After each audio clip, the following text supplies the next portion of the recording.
Okay, testing. Ooh. Testing. Testing. Testing.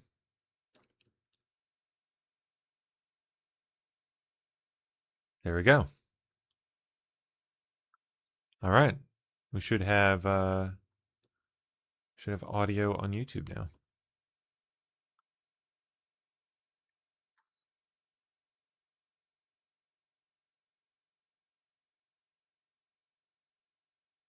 Very good. Let me set up a compressor here real quick. I'll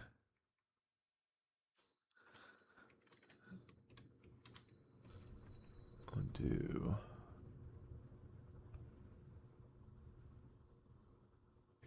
Yep. Output gain.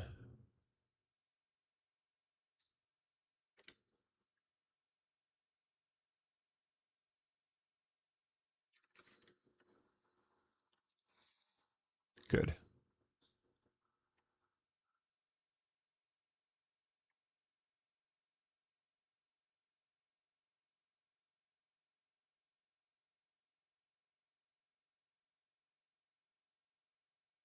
All right, there we go. Just got my filter set up on my audio. Hopefully, should be sounding nice and crisp. Let's see. Okay. Yep. Looking how it should be. Uh-huh.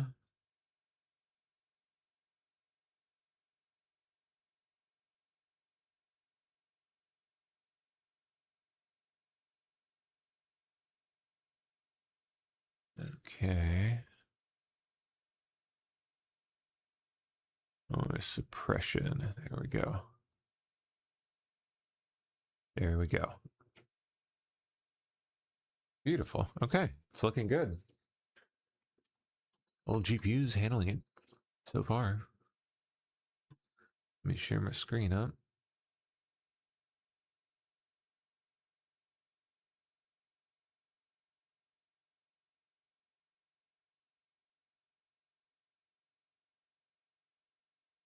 Good.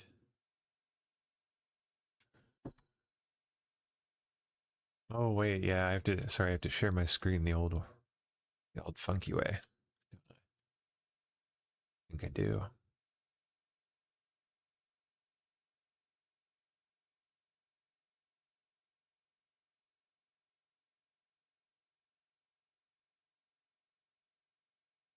At least for now. Okay.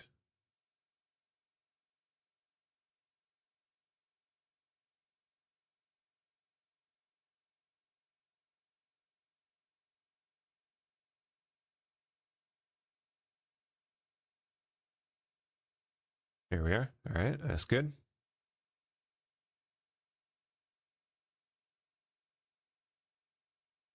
Sorry, I'm having to set everything up from scratch, you guys, so just takes a while.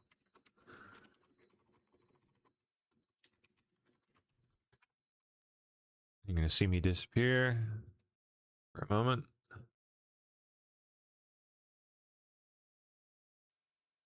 And I'll be back. There we go. Let's get me down in the corner. It makes more sense to have me over here now. As I'm looking that way. Goofy. Okay. Whatever. And now we need my screen. Display capture.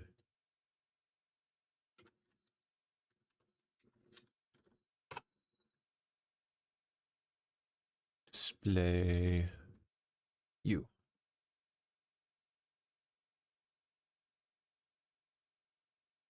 Okay. Let's bring that down to size. Put me back on top. And there we go. All right. Neato.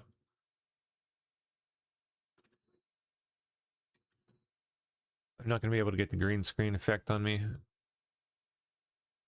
for today, but I think I should be able to figure that out later on my own. We'll have to deal with it for today. A big. Okay. Well,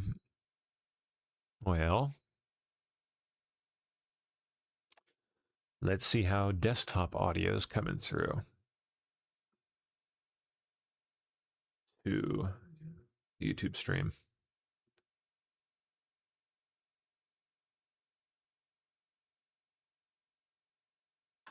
Okay.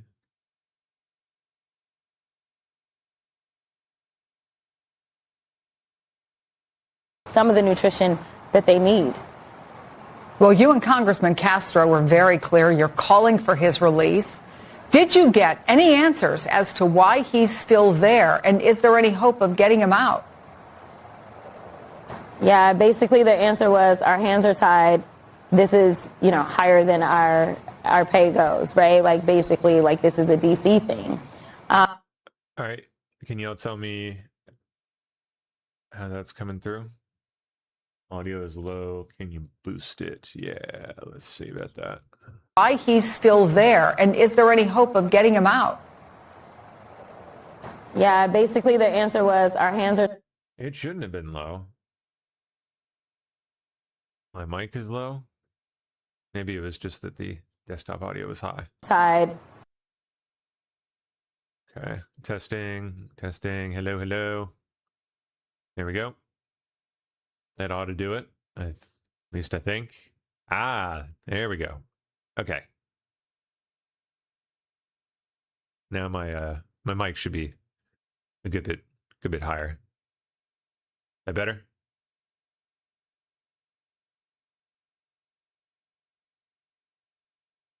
Right now. Those are the things that we should be doing. We should be working on a pathway to citizenship. We should be using this moment to make sure that we give the resources and tools, not only to make sure that we're keeping our border safe, but also that the resources are there to actually process cases so we know who has real asylum cases and who doesn't.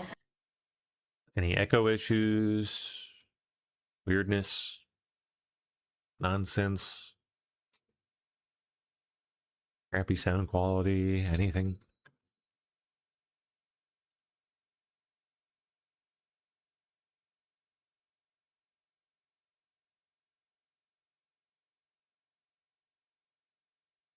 Where y'all at? Little echo. Okay.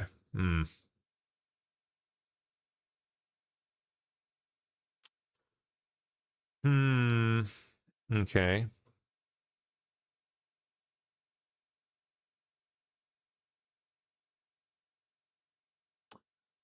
Filters.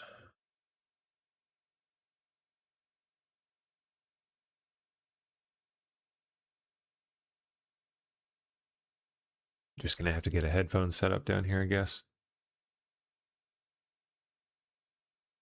And the final point that I'll make is so many of these people are sitting in custody, and I'm so tired of hearing they're illegal. I am tired of hearing they did it the wrong way. That was not the story that I heard from so many people. They were, quote unquote, doing it the right way. They were showing up to their meetings, and then they were being hauled off when they were showing up, or they were showing up to court, and they were being hauled off. I am tired of the nonsense. Let's be honest. This administration has decided that it wants to target anybody who has a little bit of melanin in their skin, or target people simply because of an accent. That is not who we are supposed to be as Americans, and it is time for us to call a thing and say that we're going to do better. But right now, I don't trust this administration to do anything that involves them following the law. So the best thing that we can do is empower their attorneys so that when they get to court, because it seems like the only branch of government that hasn't completely failed us right now is the judiciary. Okay. Well, one of the things that we've been seeing, and we have gotten numerous reports about, particularly in Minneapolis, is people getting picked up. They say they're citizens. They say they want to. So that should have fixed it. That should have fixed the echo, hopefully.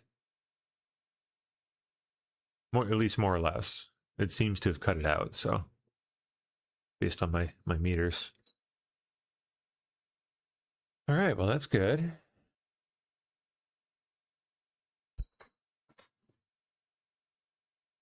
Already my brightness back up.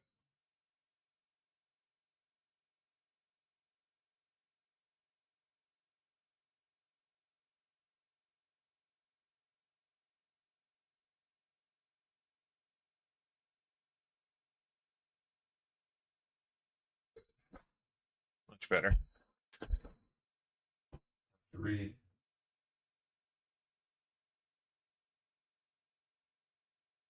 No, don't turn it off. Oh.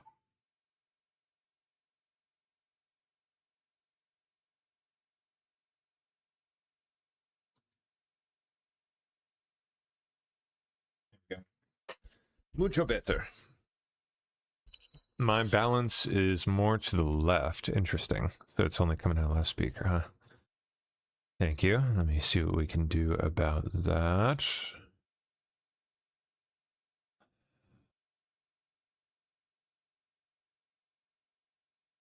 Mic, let's put it on mono, I suppose. We'll see if that fixes it. Oh, there we go. Okay, yep. It would appear to have done so. Cool. Okay. What about our desktop? Up to their meetings. Yeah, that's coming through both. Cool beans. All right. Well, I'd say we're pretty much good to go then. Neato. Let me jump over to Miss Steph's pile here. Oh, look how fast that scrolls. That is so nice. Yes. No bullshit. Love it. All right. That's way into yesterday. There we are. Oh, look at that. Pat Howley, huh? On the Capitol Hill beat. You're gay, and then people... Hey, Lindsay, why don't you just admit that you're gay, and then people won't blackmail you anymore? Hey, Lindsay, why don't you just admit that you're gay, and then people won't blackmail you anymore? Oof. Right in the dick. Jeez.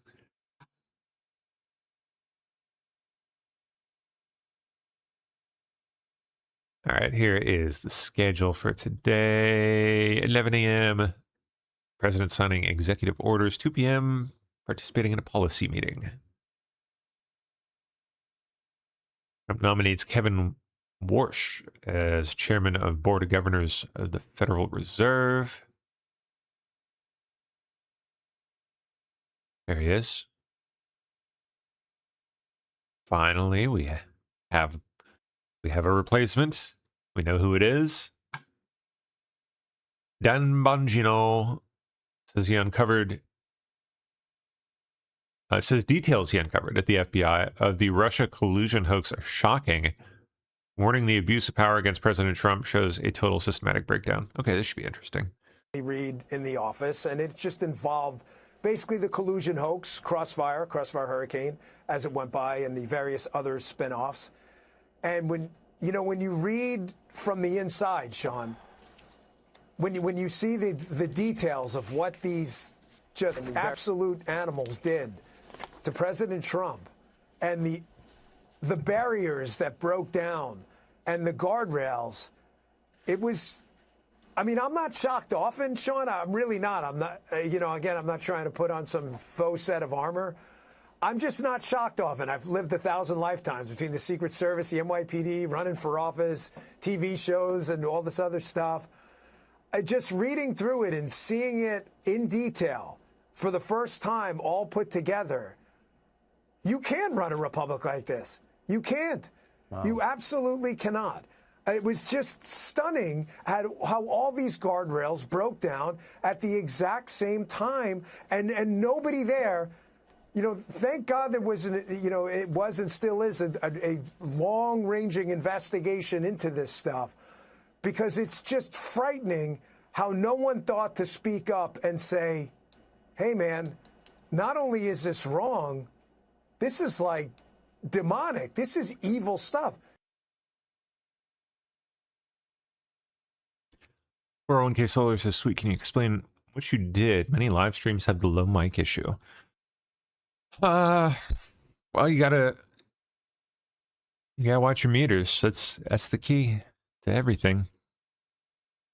Looking at the data visually, you can see that desktop audio is hitting roughly the same numbers as your mic.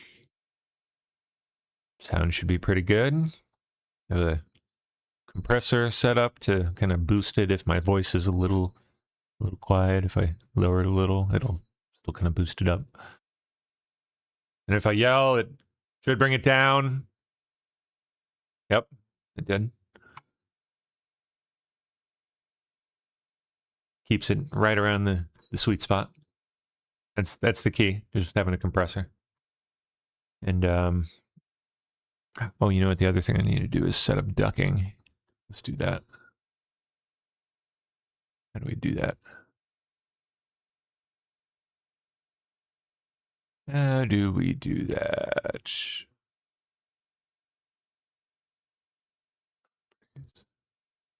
I saw it before. There it is. Yeah, sidechain. Okay. All right, cool. There we go.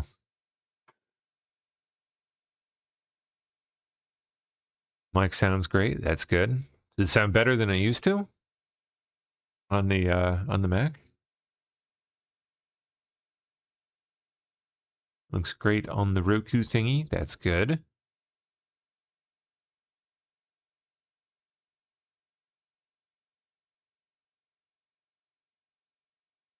Cool.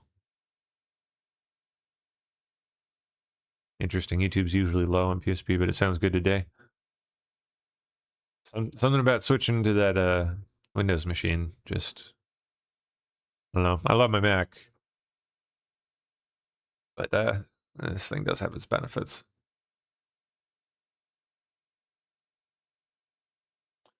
Streaming, it was the big one, I think. It was always much easier on Windows, less funky issues. Nice to hear it sounds better too. Can't hurt.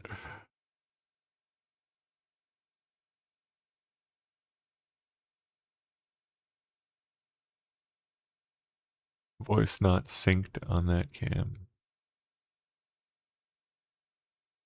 Audio delay. There's an audio delay. Getting an audio delay.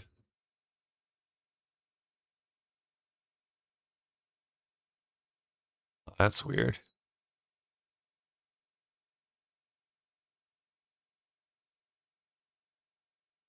I don't know why that would be. Strange. Okay. Well, hopefully it's not too bad.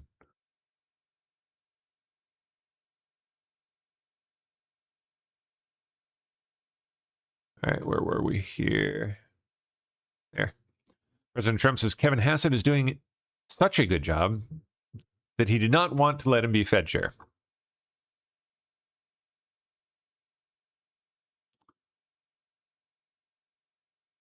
Oh, Trump just went hard after Alex Pretty, calling him an agitator and possibly an insurrectionist. Yep. 11 days. That video says it all. Days before Border Patrol shot and killed him. Our footage was analyzed by the BBC, whose facial recognition technology confirmed his identity to a 97% degree of accuracy. On the morning of January 13th, our team received a tip that federal agents were blocking a street at the corner of East 36 and Park Avenue in Minneapolis. We arrived around 10:15 a.m. We saw observers shouting at the agents as they walked back to their vehicles. When they started driving away, the man kicked their taillight. An agent then got out of the vehicle, grabbed him, and pushed him to the ground.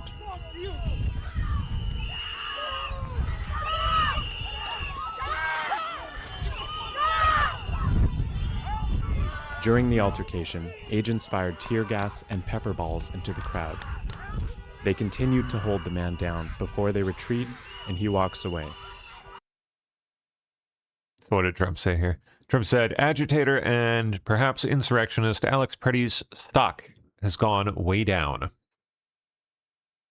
With the just released video of him screaming and spitting in the face of a very calm and under control ICE officer, and then crazily kicking in a new and very expensive government vehicle so hard and violent, in fact, that the taillight broke off in pieces. It was quite a display of abuse and anger for all to see, crazed and out of control. The ICE officer was calm and cool. Not an easy thing to be under those circumstances. Indeed. It's true.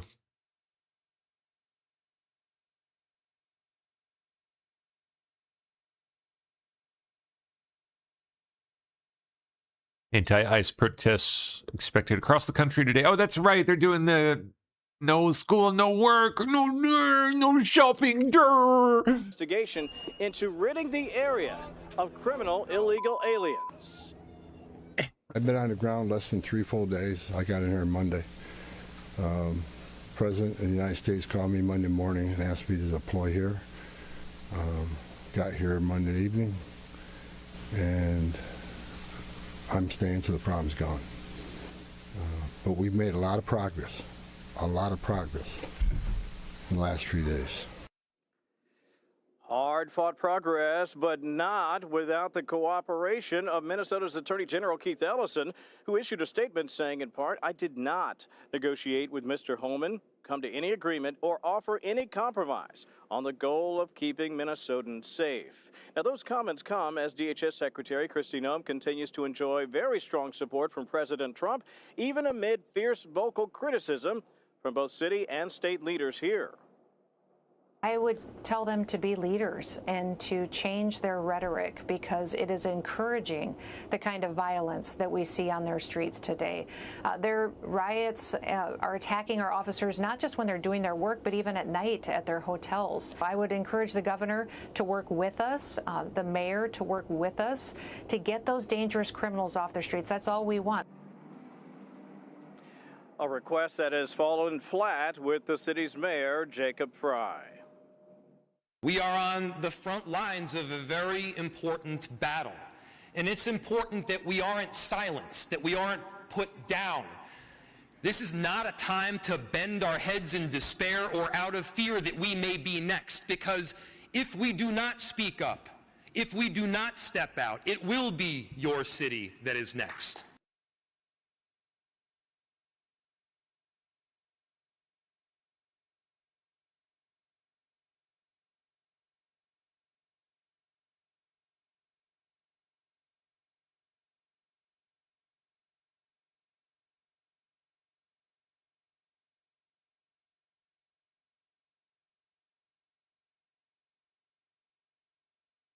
Okay. Sorry about that.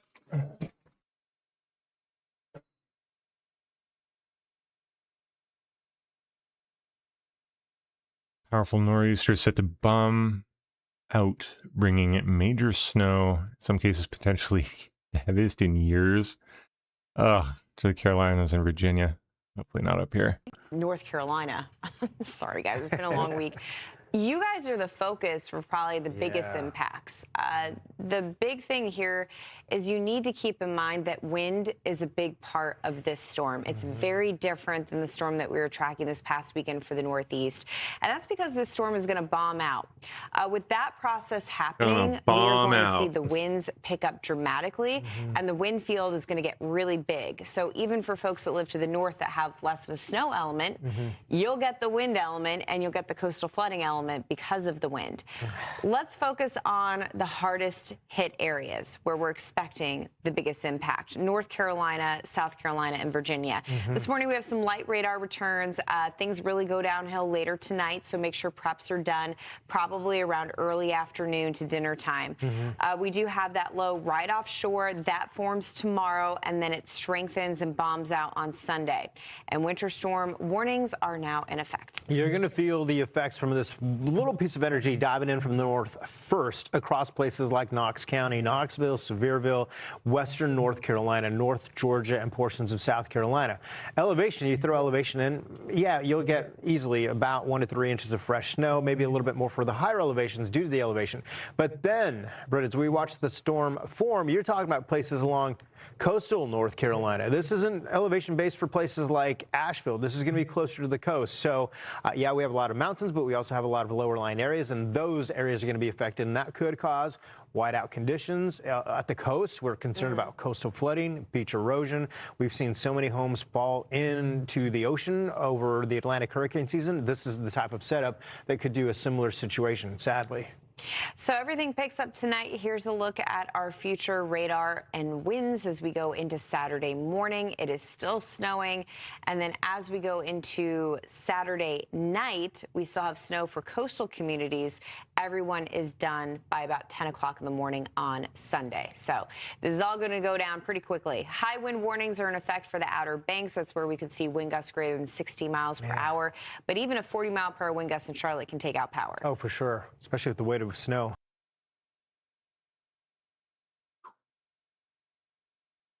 Ay, ay. Wow. Sucks to be them.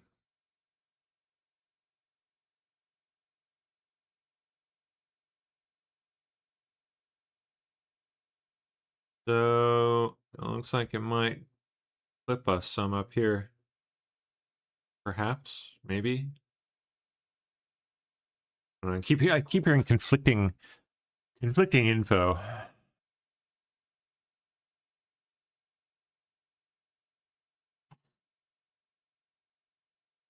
Well, thankfully my last part I was waiting on for the computer comes today, so won't get delayed again. It's already been delayed like a week. Thanks to all this bullshit. Journalist Liz Collin reports that Tim Walz and Amy Klobuchar may have made an inside deal to appoint him as senator. Huh? That interesting. Yeah, he was careful to say he will not run for public office again. However, he could be appointed to a Senate seat. She's been a senator for nearly 20 years. Governor Walz, though, you'll notice, Jesse, careful to say that he will not run for public office again. However, Senator Amy Klobuchar could still appoint him to her Senate seat. Also interesting to note that Senator Klobuchar, in her announcement, did not mention President Trump today by name. She did say that she was going to root out fraud, but that's hard for many of us to believe. She's been a senator for nearly 20 years. She has been silent on the issue of Somali fraud in Minnesota. Wait, Jesse. so Liz, are you saying there's a deal between Walz and Amy? She's going to appoint him to be a senator? It is a possibility, and I thought the word choice in that interview last night was quite interesting. But here on the ground, I think police officers are feeling a bit relieved. I've been speaking to them through this whole process. You know, many of them couldn't do their jobs, especially in Minneapolis before, but Homan seems to have changed things here. We saw mass arrests in Minneapolis. That hasn't happened, or been allowed to happen, I should say, in weeks. Instead, they're watching other agencies move in and do the job that they should be tasked to do. But again, kind of this manufactured crisis. And you spoke about the fall of Minneapolis, which I appreciate, but so many of those same people in power, actually the exact same people, and we're seeing this all on repeat.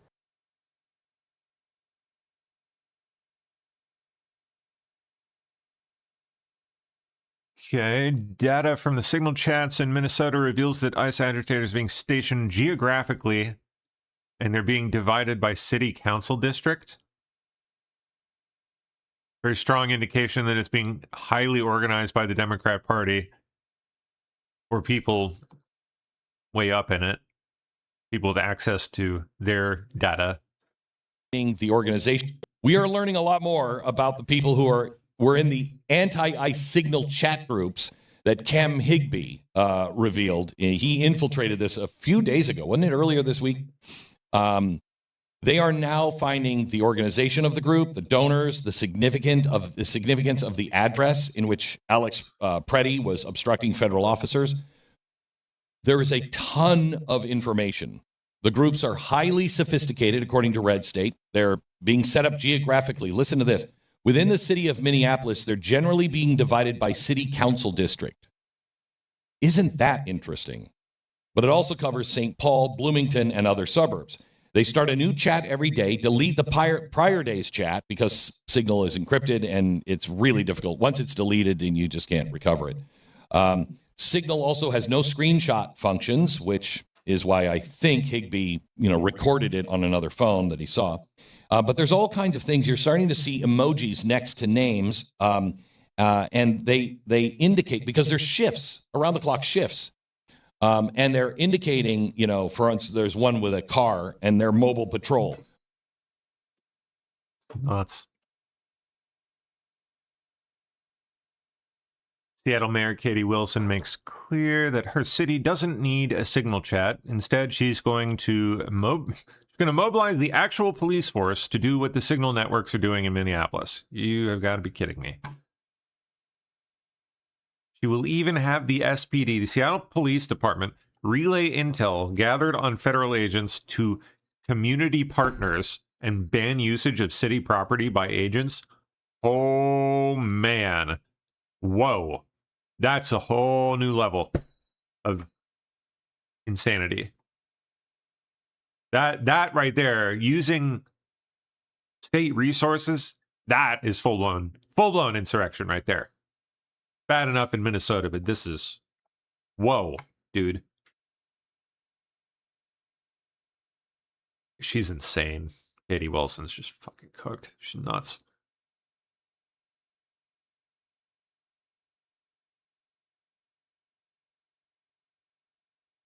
Kash Patel, for the last 3 months, the FBI has quietly executed Operation Broken Crown, a sweeping violent gang takedown of Latin Kings. Yep. It's their symbol. 50 arrested. Okay. Trump signs executive order declaring a national emergency over Cuba. Will impose additional tariffs on countries supplying Cuba with oil. Here we go. Executive order declaring a national emergency and establishing a process to impose tariffs on goods from countries that sell or otherwise provide oil to Cuba. The White House says the measure will protect U.S. national security and foreign policy from what it calls the Cuban regime's malign actions and policies. Meantime, in politics, Minnesota Democratic Senator Amy Klobuchar says Trump says communist Cuba is likely to fall soon after his emergency executive order. Feel badly for Cuba. Off Cuba? I don't know. The word choke off is awfully tough. Cuba is a failing nation, and you have to feel badly for Cuba. They've treated people very badly. We have a lot of Cuban Americans who really were treated very badly, and they'd probably like to go back. And no, I'm not trying to, but it looks like it's something that's just not going to be able to survive. I think Cuba will not be able to survive. What's your opinion about the UK getting involved? Thank you for your note very much. Thank you. Looks like we might be taking it over, you guys.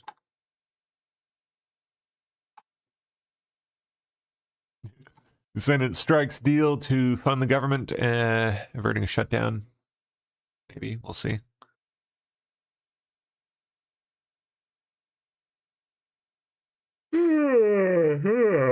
Excuse me.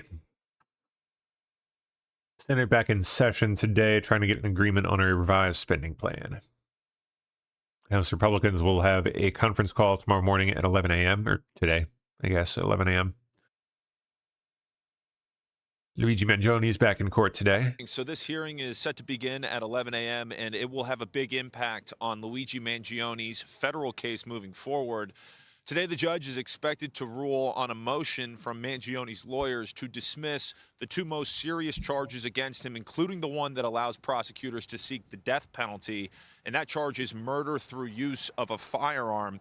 Mangione's defense team argues that the underlying offense of stalking does not qualify as a violent crime. If the judge agrees, he would face a maximum sentence of life in prison.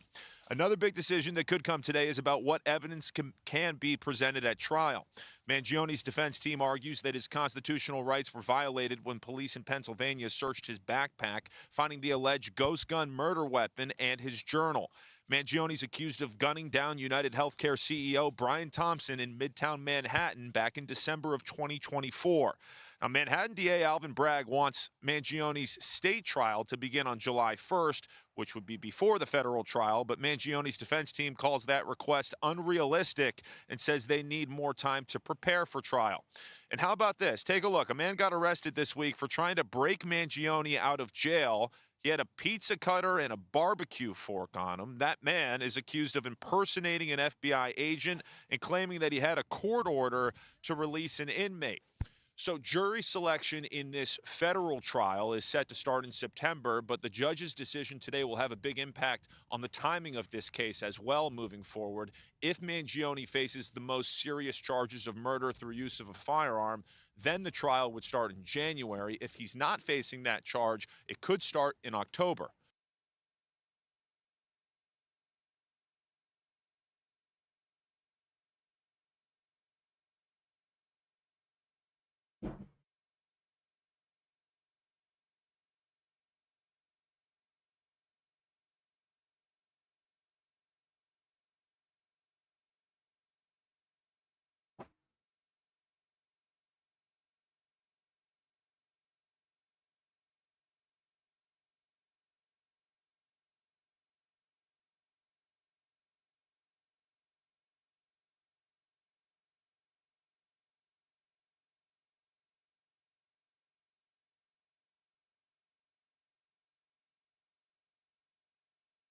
Okay. Oh, I just had to go get my tea. Need my caffeine, damn it. Oh, yes. Got the whole kit. There we go. Very good. All right, let's see. Some households in Oxford, Mississippi are on their 6th day without power after the storms. With temperatures dropping to the teens or lower for the 7th night in a row, New York City is trying to clear out from its most intense winter storm in 5 years. That means that snow is not going anywhere. It hits the ground, it turns to ice, it stays there. Joshua Goodman with the Department of Sanitation says they're using 10 of these massive snow melters, basically giant hot tubs that can melt up to 240,000 pounds of snow per hour. When's the last time you used this system? So we used a few of them in February of 2022. The last big deployment was the year before that, in that winter of 2021. In central Arkansas, a second building this week collapsing under the weight of snow and ice. Last weekend's storm still wreaking havoc. A team from Tennessee's National Guard rolled into the Nashville area to help clear down tree limbs there. Now, North Carolina is under a state of emergency for the incoming storm. And Arcady Weiss is in Mississippi, where tens of thousands of people are going on 6 days with no electricity. It's a race to restore the power here in Oxford, Mississippi, where power crews from several different states have been working from dawn till dusk to get the lights back on. Keith Hayward is the CEO of the local power company. He says it could take more than a week until power is fully restored across their area. The roads were completely locked up, very, very dangerous. Trees across the roads that we could not get through to even get to some of our customers. Eesh. Okay.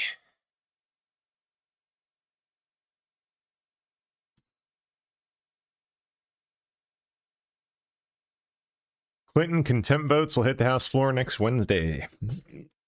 Another week. Partial government shutdown appears imminent. To do with this DHS funding. Things were looking pretty promising down here last night. President Trump announced that there was this tentative deal with him and the U.S. Senate trying to figure out what to do with this DHS funding situation. The Senate negotiated into the night, but ultimately, Charlie, they left without taking any action. And it was Senator Lindsey Graham who came out and talked to reporters off camera saying he is not happy with the way these negotiations are going, saying in part, quote, "We can find out a way forward, but not this way. ICE agents are not infallible, but I appreciate what they're doing. I've never been more offended than I am right now by what's being said about these folks." So here's what's at stake here. 78% of the federal government is going to run out of funding tonight at 11:59 p.m. The Senate is considering a package of 6 funding bills to fix that, including that DHS funding bill. But both House and Senate Democrats say they will not vote for that bill because it funds ICE and doesn't reform the agency. We want to avoid a government shutdown, but it's necessary. Yeah, whatever. Former Democrat Colorado State Senator Sonia Jaquez Lewis found guilty of fraud and forgery.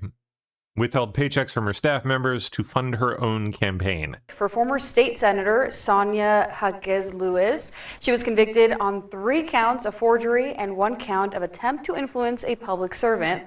Lewis resigned last February. Jaquez, is that Spanish for jackass?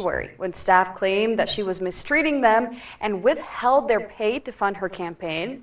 During the investigation, a letter was presented in support of Lewis, which investigators say was fake. What an idiot. When asked to turn over evidence of letters that were not fake, she resigned. She's expected to be sentenced next month. Fake her own letter. What an idiot.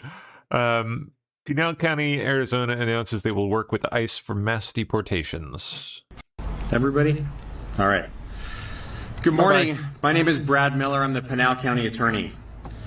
Today I'm here to announce a strategic partnership with the Immigration and Customs Enforcement Authorities through their 287G enforcement program. Members of my office have gone through the certification requirements, and we are now acting in direct partnership to protect Pinal County.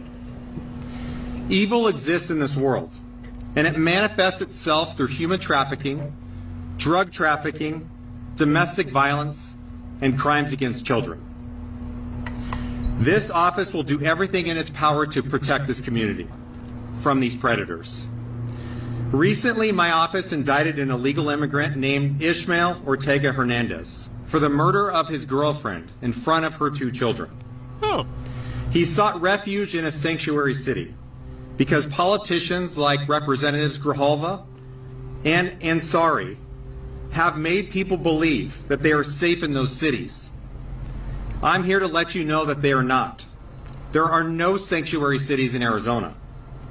With this partnership, if you commit a crime in Pinal County, we will hunt you down no matter where you go and prosecute you to the fullest extent of the law.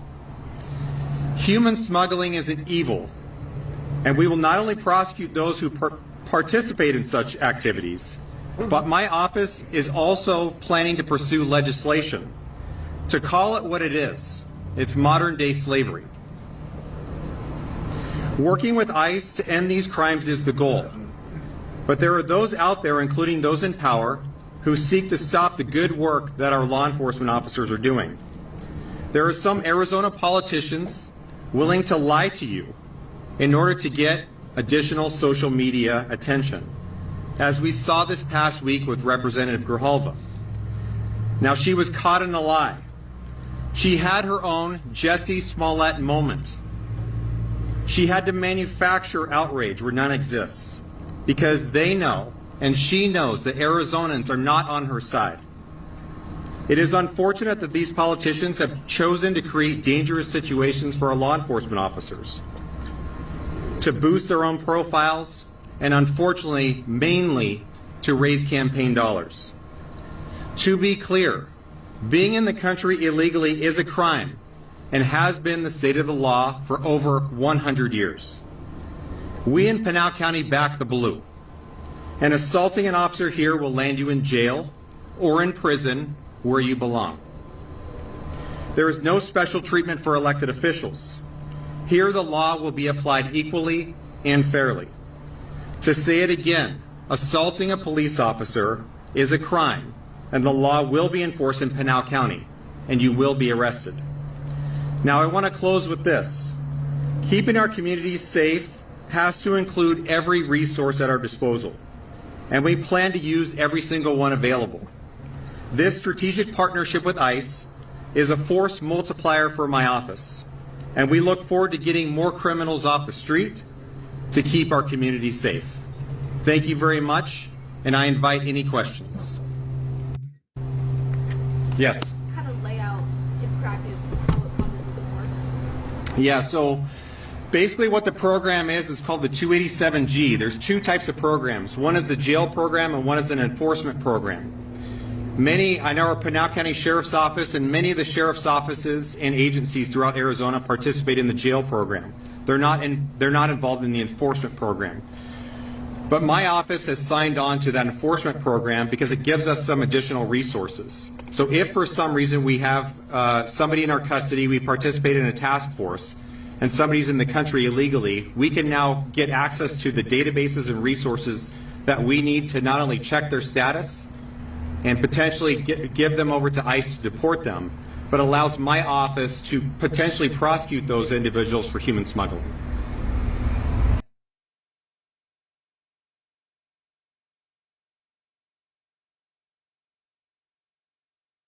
Everybody?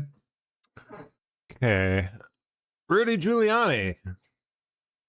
Live updates. The FBI seized 2020 election ballots from the Fulton County, Georgia Election Center on Wednesday. How it happened.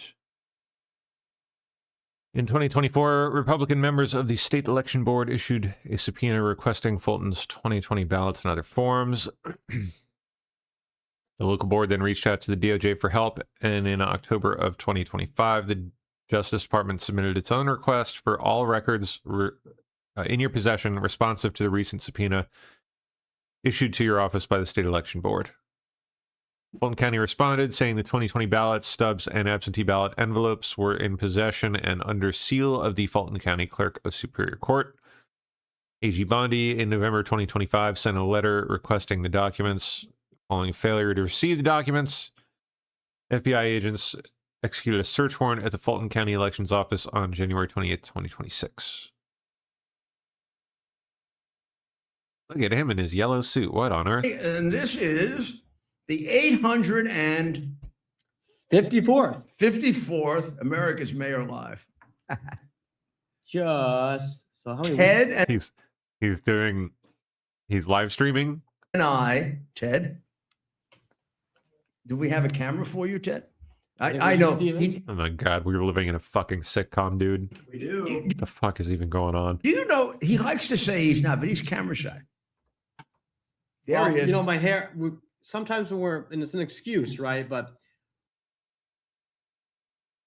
No, like seriously, are we in like a goofy fucking sitcom? Like, what is happening? you know, we got a lot going on. We got to make sure the mayor looks camera ready. I know, but when you don't, you look like you're working hard. Exactly. You gotta roll look up the like sleeves. you're, and Jim of course, Jordan we all style. know Steven does all the work. Oh, This is Jim. I'm in the Jim Jordan uniform here. That's a Trump uniform. Well, and the Trump uniform sans jacket. These two guys are fabulous, you know. I mean, the two of us, the three of us together, get better ratings than CNN most of the time. Come on, let's set the bar a little CNN higher has than 1,000 people. Right. We have a lot of fun, and we get the important. I think news I was listening to Megyn Kelly do a whole. I don't, you know, I have a hard time finding all the rating stuff, right? You know, you have to get it for me. So I was listening to Megyn. I've never seen this. You know, this is a thing.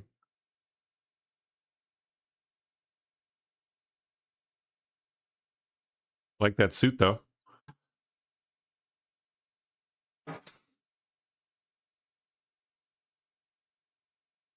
Stunning Epstein twist as Maxwell claims 29 friends cut deals with DOJ. Huh? Well, repeat?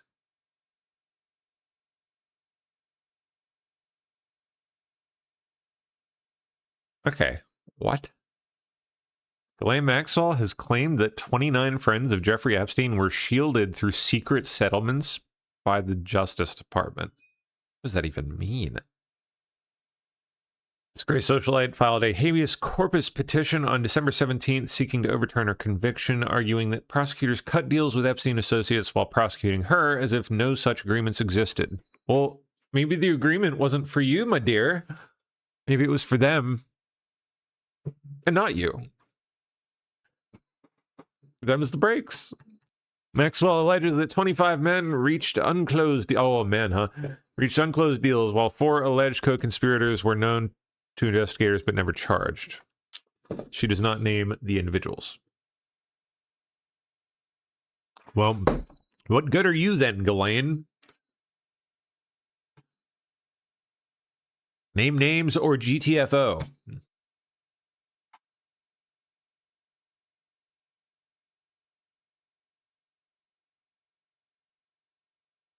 Still, it is kind of interesting. New evidence reveals there were 25 men with which plaintiff lawyers reached secret settlements.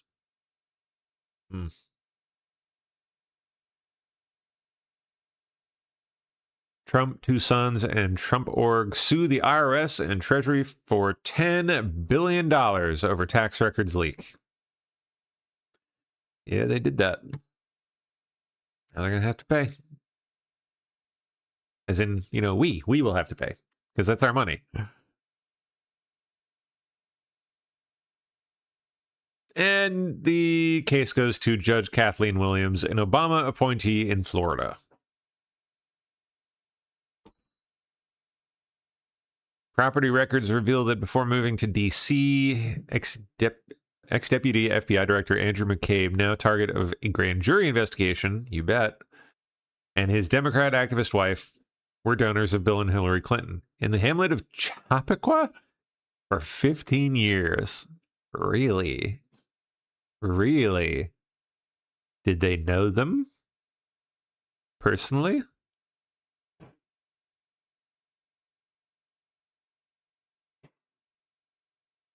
Ah.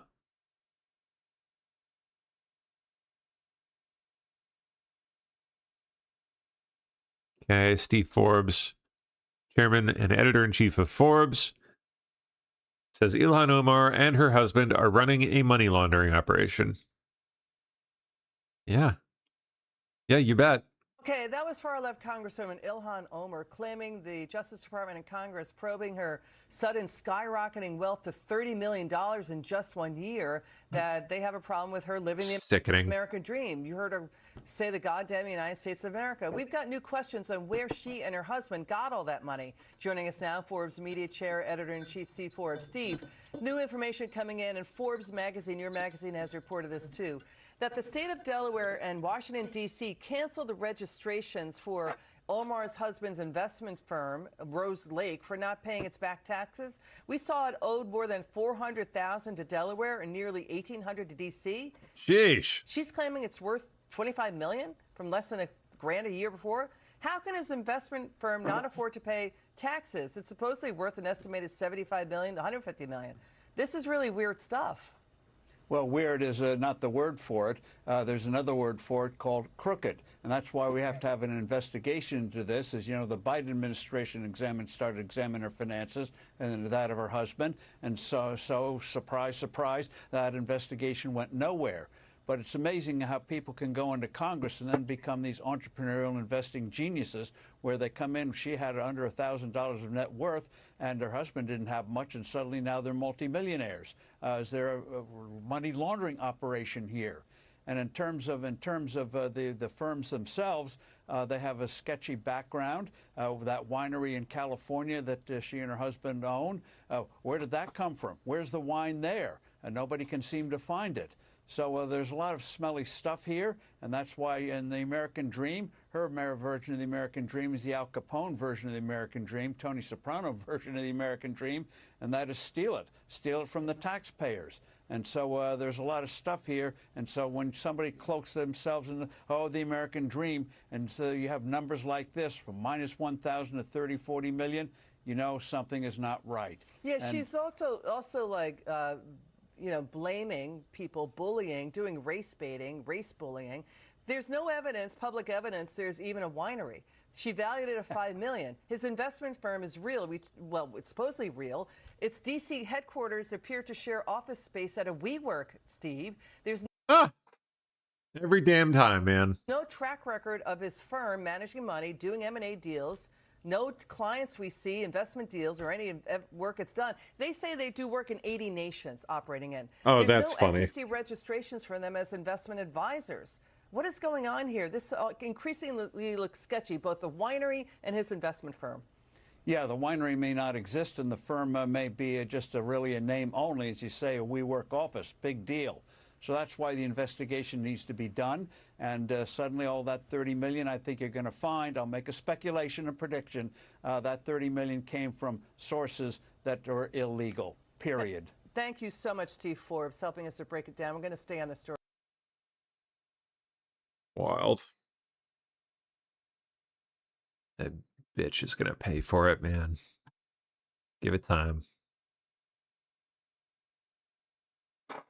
Pipe bomber courtroom scoop.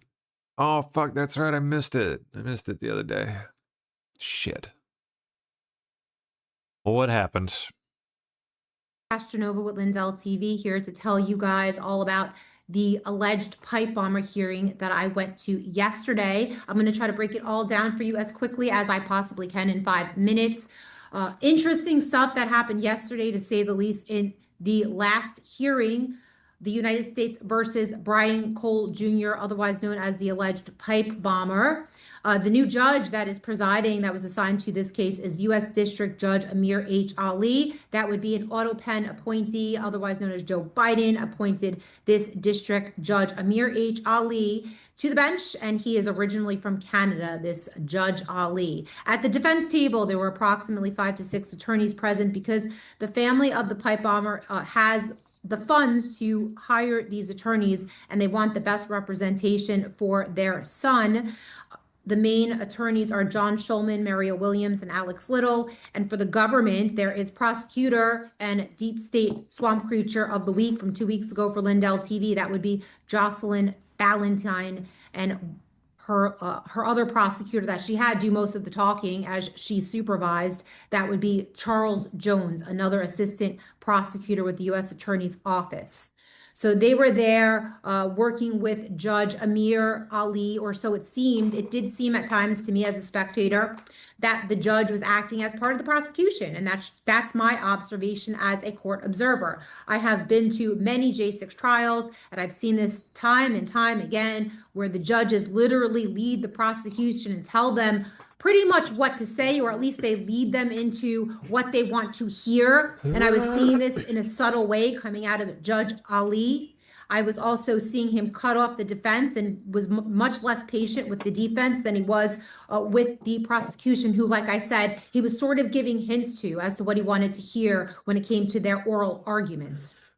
The judge acknowledged that this matter is a matter of public interest. Now, this comes into play for me as a journalist and interesting because the way that I read it and a lot of people in the courtroom did was that this was a caution to the family of the alleged pipe bomber not to talk to the press, not to talk to journalists, not to make any public statements. And I'm certain that they read it this way because a lot of them haven't spoken to the press. And I happen to know that any family, yeah, it's true. They've completely claimed up, would want to speak to the media if they believe that their relative is innocent, that their beloved son or grandson is innocent. But this family seems frightened to talk to the media for the most part. And the judge in the courtroom literally said, and I read this like a soft warning aimed at the defense counsel and at the defense and potentially the press, that there would be no theatrics or antics. Basically, don't talk to the press. That is the way that that was interpreted by me. And I would like to reach out, and I will, to the courthouse and ask for some clarity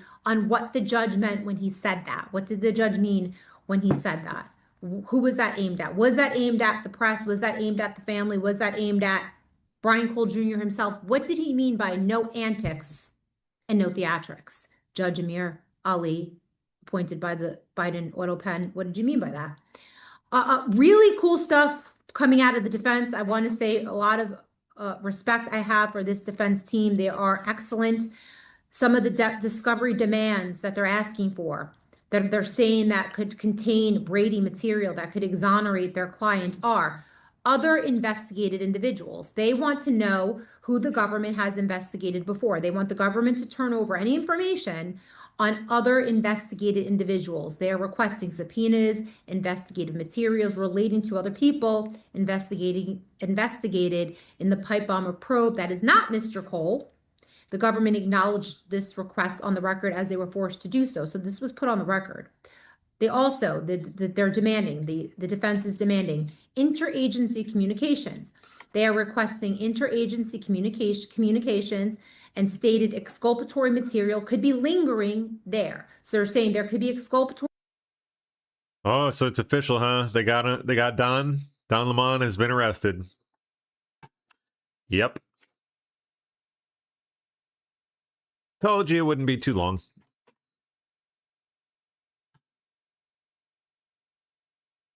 Has been arrested in alert. Journalist Don Lemon has been arrested. Come on, back here. In connection with an anti-ICE protest at a church in St. Paul, Minnesota. Bill Melugin joins us now with more on this breaking news. Hey, Bill.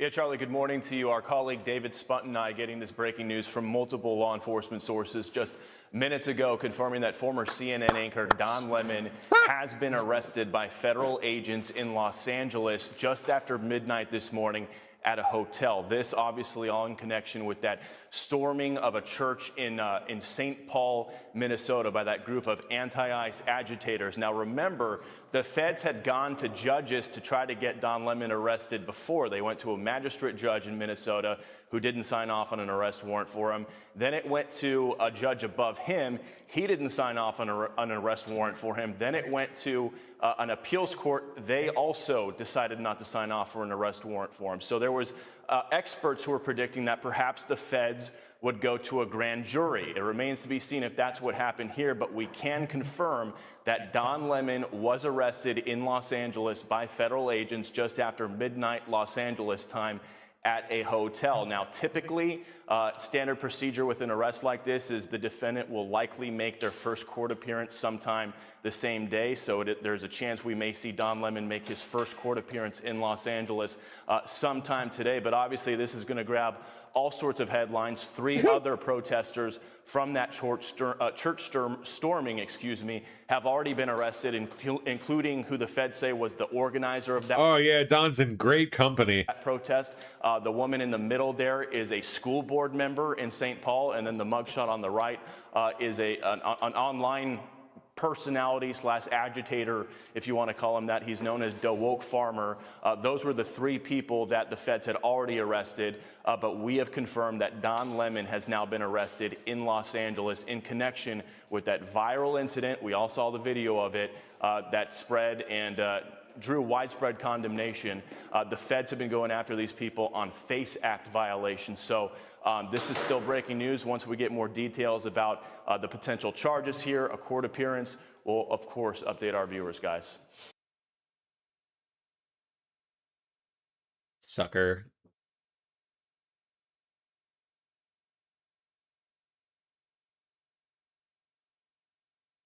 ABC News. In the hours after FBI agents in Georgia seized 2020 election ballots, President Trump posted a series of thoroughly discredited conspiracy theories about the election.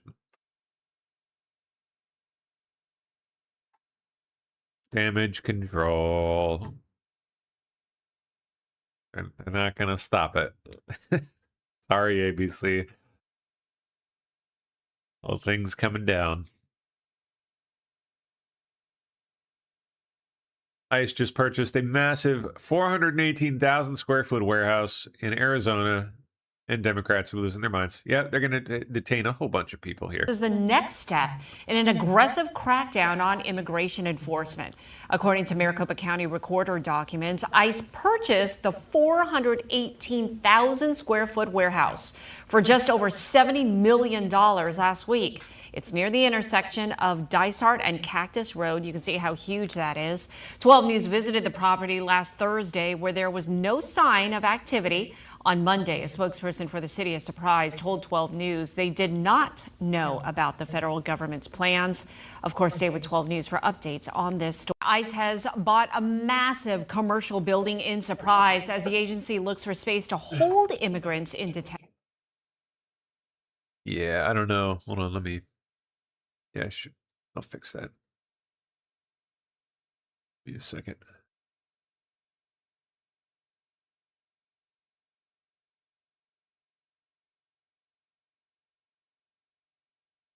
It should fix it.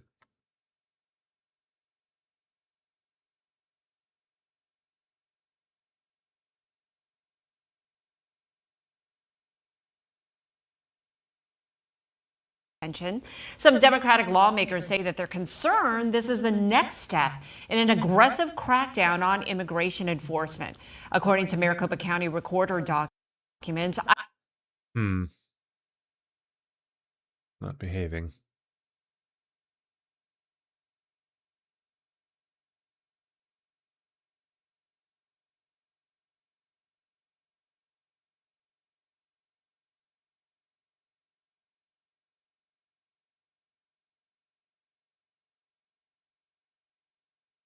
Okay. It should hopefully fix things for you guys on DLive and elsewhere. ICE purchased the 418,000 square foot warehouse for just over $70 million last week. It's near the intersection of Dysart and Cactus Road. You can see how huge that is. 12 News visited the property last Thursday where there was no sign of activity. On Monday, a spokesperson for the city of Surprise told 12 News they did not know about the federal government's plans. Of course, stay with 12 News for updates on this story. ICE has bought a massive commercial. Senator Mike Lee and Rep. Chip Roy just finalized the Save America Act to require both citizenship and photo ID to vote nationwide. Leader. Brief update on the SAVE Act. This has been a huge day, great development. We've added more co-sponsors, and we've now got Senator Thune, the Senate Majority Leader, indicating that we'll be bringing it up for a vote. So Chip Roy and I, who introduced the SAVE Act for the first time 2 years ago are retrofitting the SAVE Act to add in the voter ID requirement, something that we had originally included in what we were going to propose. We're adding it back in. We're going to file that and get this thing ready for a vote. Stay tuned and keep the volume up because we need all the support we can get.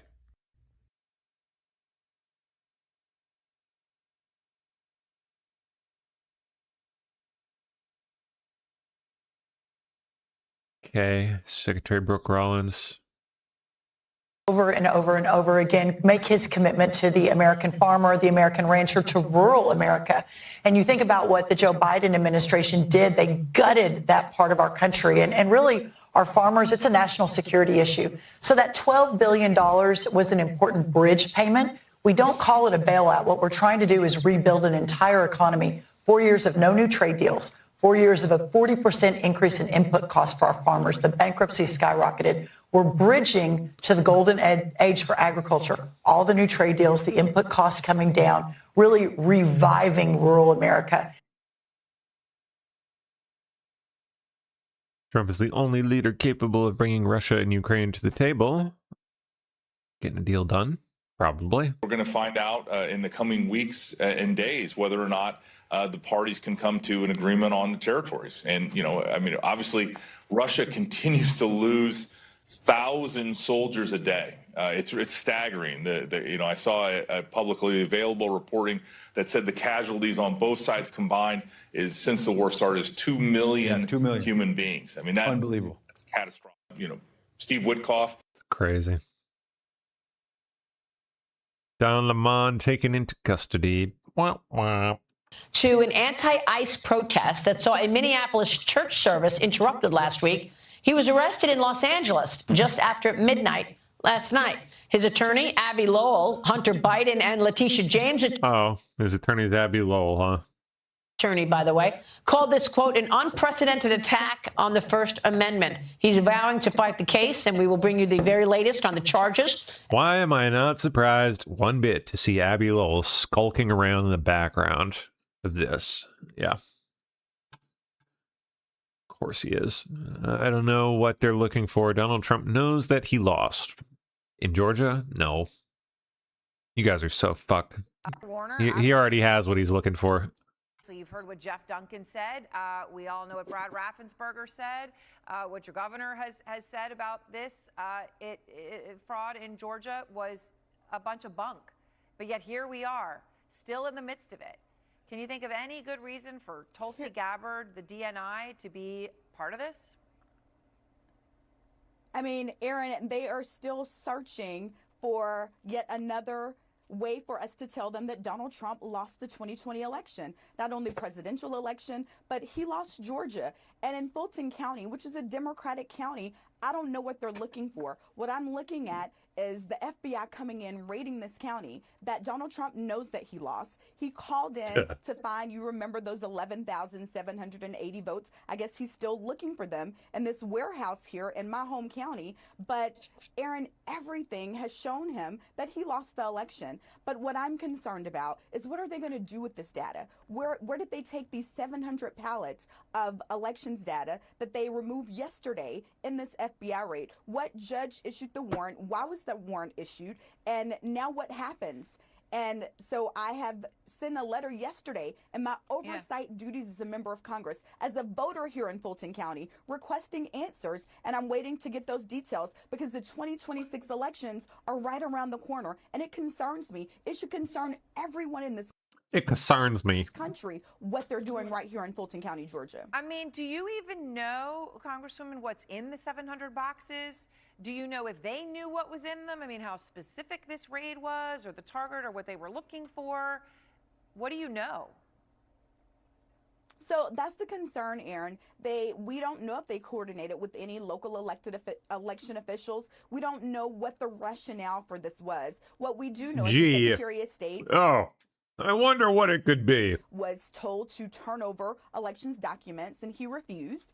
And our Republican Secretary of State refused. And now we see this happening right here on the ground in Fulton County. So until I get answers, we're speculating. But what we do know is this is unprecedented. We've never seen, like, this is a governmental entity. The Fulton County Board of Elections is a governmental entity. And we have the FBI coming in with a supposed criminal warrant to raid our elections office.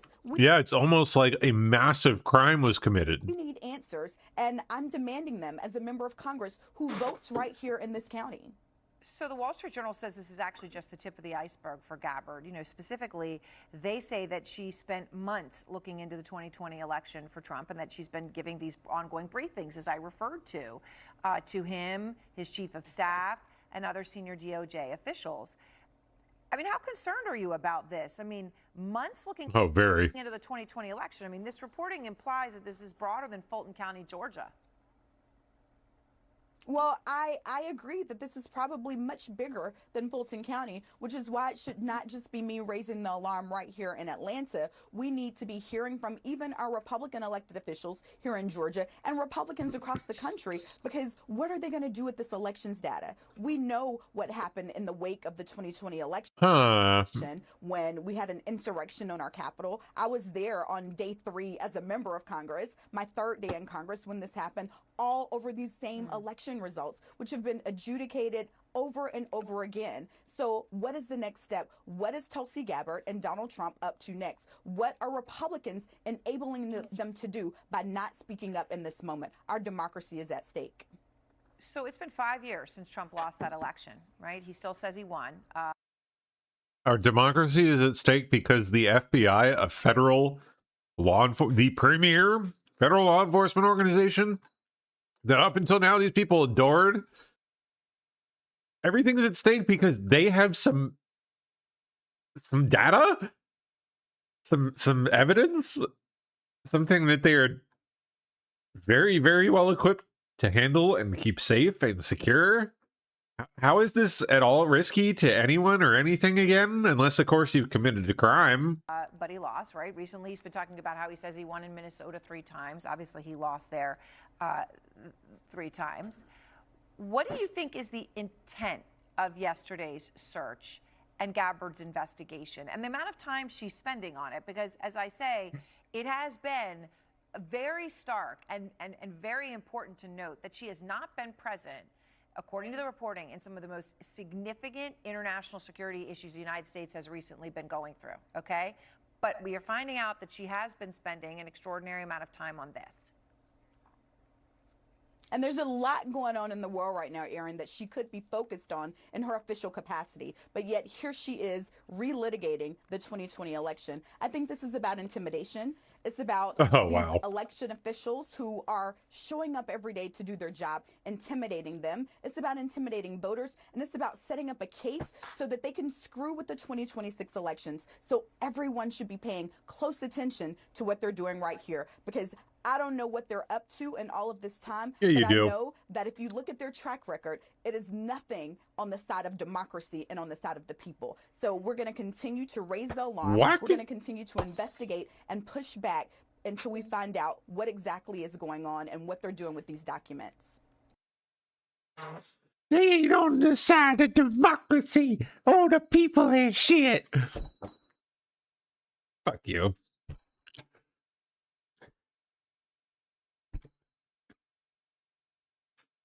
Unbelievable.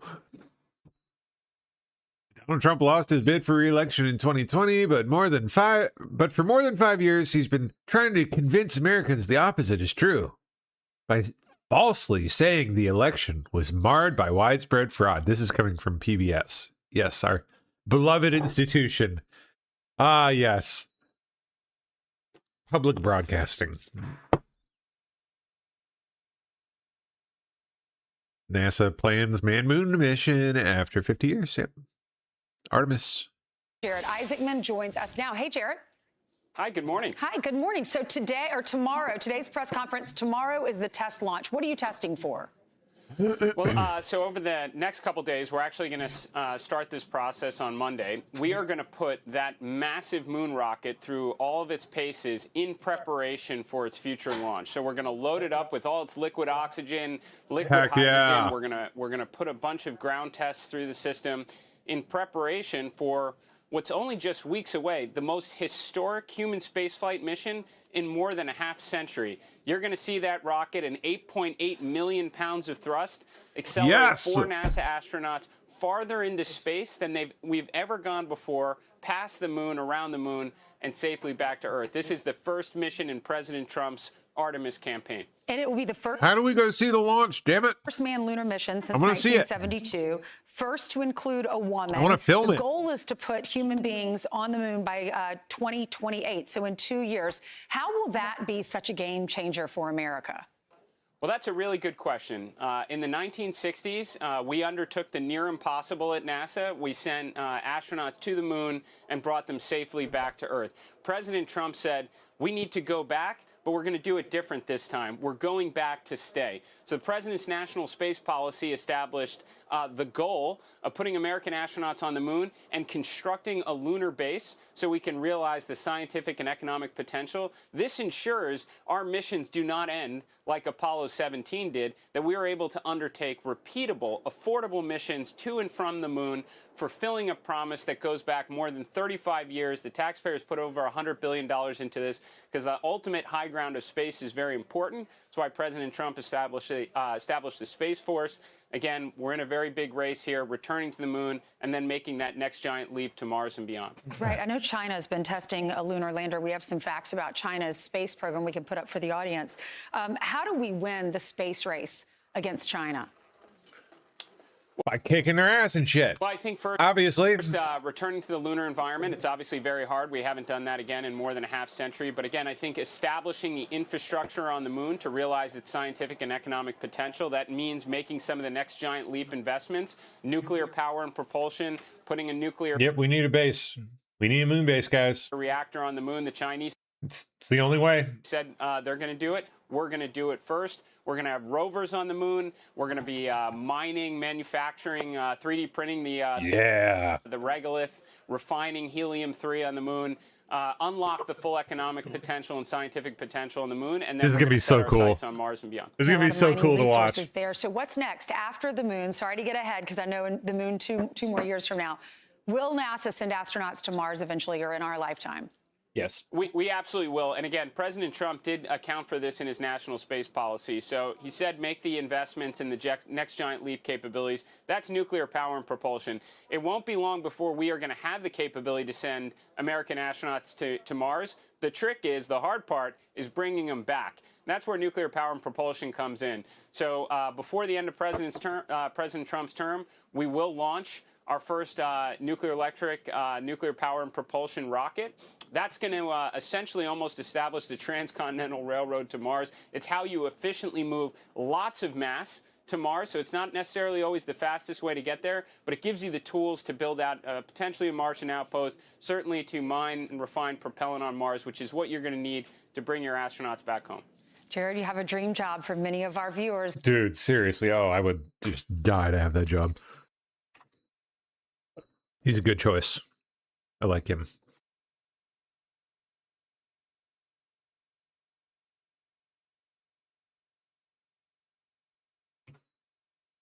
Yeah, I want to film it, dude. Let me go film it.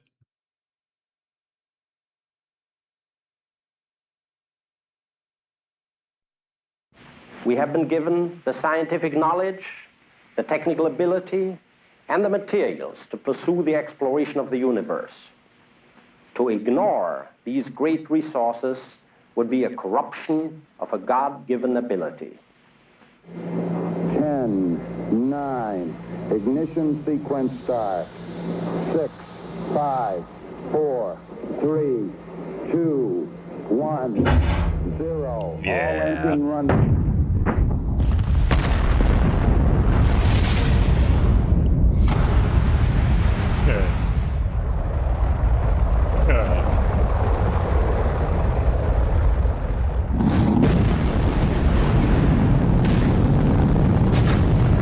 So cool.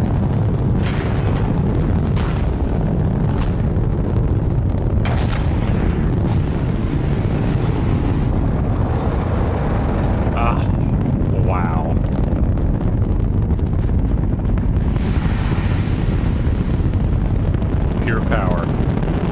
Love that. Look at that.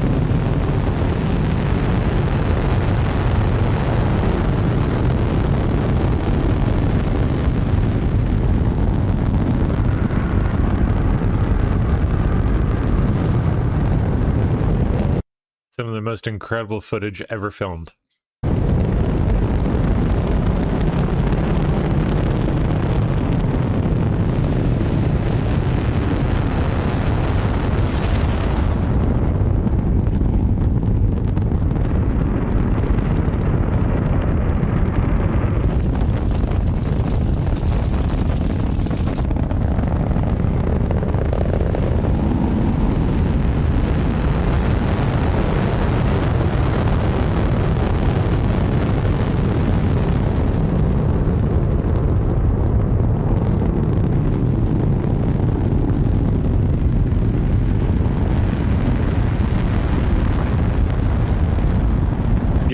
Just bring this back.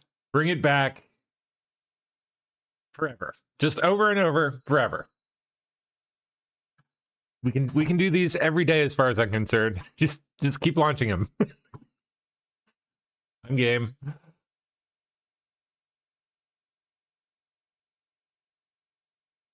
Statement from Carol B. Tomei on Kevin Warsh nomination. He's a UPS guy, huh? Since joining the UPS board more than 13 years ago, Kevin Warsh has served as a trusted advisor and colleague. Basically, he's a good guy, I guess. That's the gist. I mean, look, this is really the president's vision, which is to reinvigorate the maritime industrial base. The fact is, to be a superpower, you have to be a sea power. If you look at it through history. There's just no way around it. No way around it. And we are the dominant Navy, and I think what we're doing is we're having our adversaries. China's not dominant now, John? I don't think they're more dominant than us, no. But I think they are catching us at an accelerating rate. Not correct. for lack of trying. And so I think the president's identified that. We've let our maritime industrial base atrophy. We can't build things as fast anymore or as good. And so part of the golden fleet. Yes, our balls have atrophied. Our testicles have atrophied. We are a nutless nation. Really three things. It's one, getting ships into our... But we will be nutless no longer. Our Navy faster and in a more cost... Our balls will be back, bigger than ever. ...effective manner. Two, it's to restore... Sea balls, space balls. Or the maritime industrial base, create jobs. And three, it's to change how the Navy does business. We're now open for business. And that's why I was here meeting with investors. I mean, look, this is...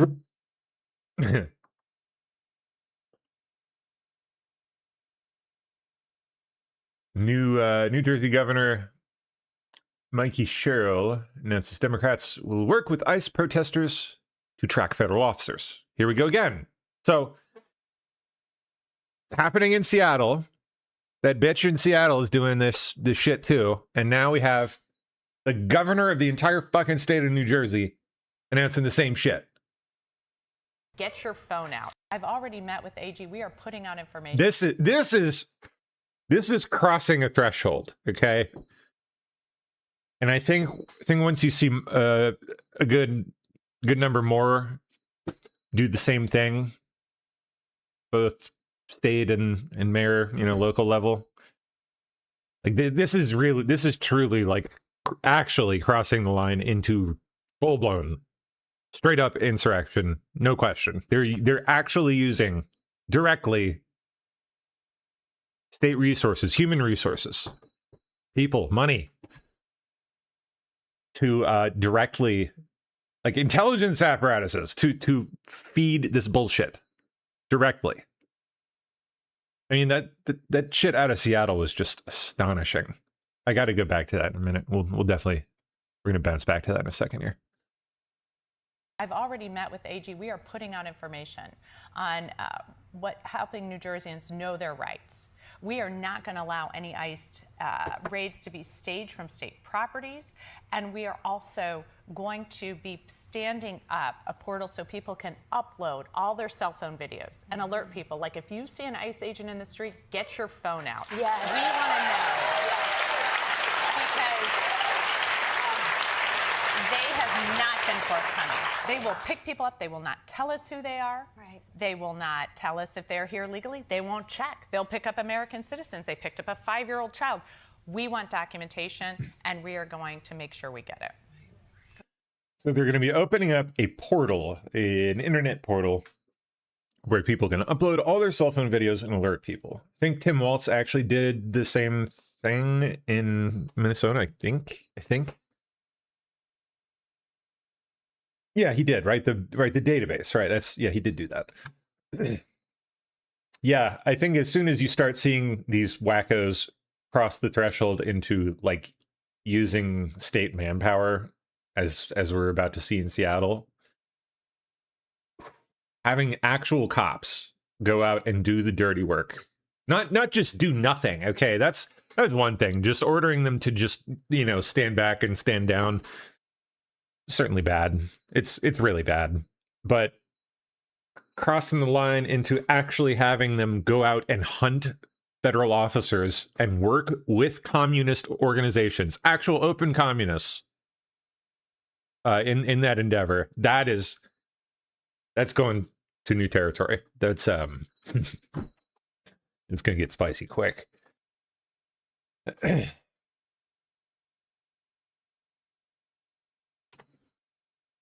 Where's that Seattle shit again? Kitty Wilson, yeah, makes clear that her city doesn't need signal chats. Instead, she's just going to have the cops do it. She's going to have the cops become the intelligence network for the communists. Local cops. Wonder how the local PD feels about that. They're going to self-deport. That's what they want. What people like Katie Wilson want. All the people who will refuse to do this will just remove themselves. And they'll have their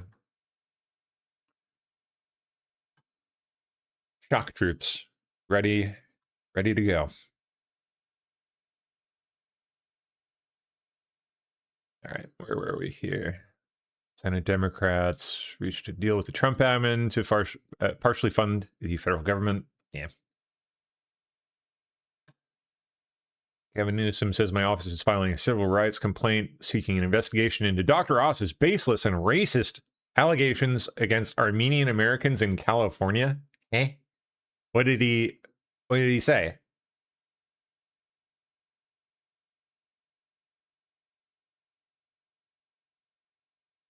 Okay. Dr. Oz apparently posted a video to an official social media account in which he spewed baseless and racially charged allegations targeting the Armenian community in Los Angeles. Oh yeah, they're so well known for being like awesome people and totally not mafia. Including that a popular bakery's use of Russian American lettering and language in public signage was an indicator of affiliation with the mafia. I didn't even know that. That's what this was about. Wow. Okay. Such racially charged and false public statements by anyone involved in administering these critical federal healthcare programs seriously risks chilling participation in those programs. Wow. Well, what did he say? Now I want to hear what he said. No shit. Shut up. Really? Bad Uncle Sam says silver drops below 100. Fuck yeah. Bye. Did it really? Oh, it did. Woo! Buying opportunity. Yep. Fuck. Where do I buy silver? God, I can never get like a straight ass answer on like a good solid place that's not going to fuck you. And like have you paying out the ass more than you ought to be. As I think so many of these places do. I just don't want to get screwed. I want to pay a fair price, good silver, and stack a good pile. Come on, there's people got to know something. Give me the goods, man. Because now's the time, I guess. I mean, look at that. That's best opportunity here in past few weeks after all this madness skyrocketing from 70 all the way up to 120 in the span of a month. Crazy stuff.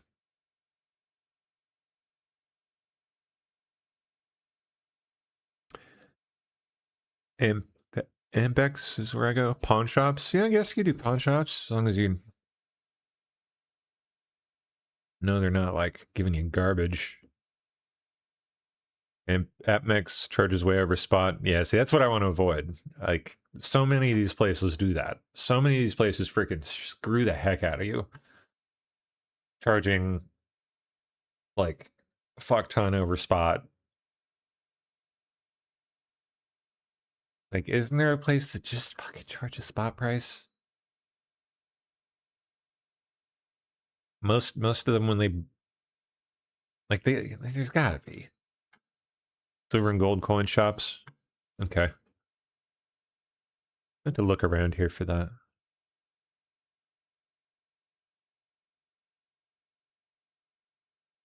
Yeah, coin shops. Okay, see a couple of you mentioning coin shops. Yeah, I think I'm gonna go make a do a little search here today in the area. Like to maybe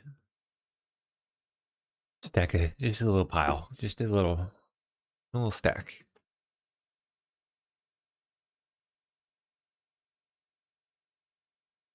But I have no money.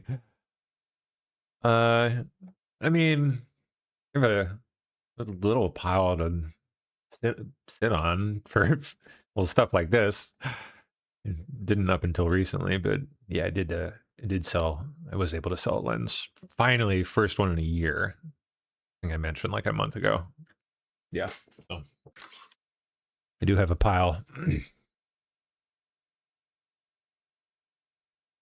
that I would like to maybe put into something like this. How's gold doing? What's gold doing right now? Wow. Okay, so that's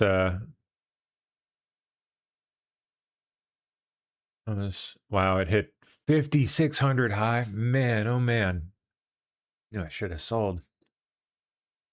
Should have sold back then. Oof. Jeez, that is nuts. But hey, still over 5,000 ain't too bad. Not too bad at all.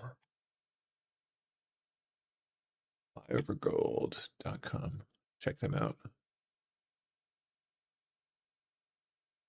Cool, cool. All right. Well, anyway, let's keep going. Thank you for the heads up. That's good to know. I have been waiting for a good spot to jump in with silver here for a while.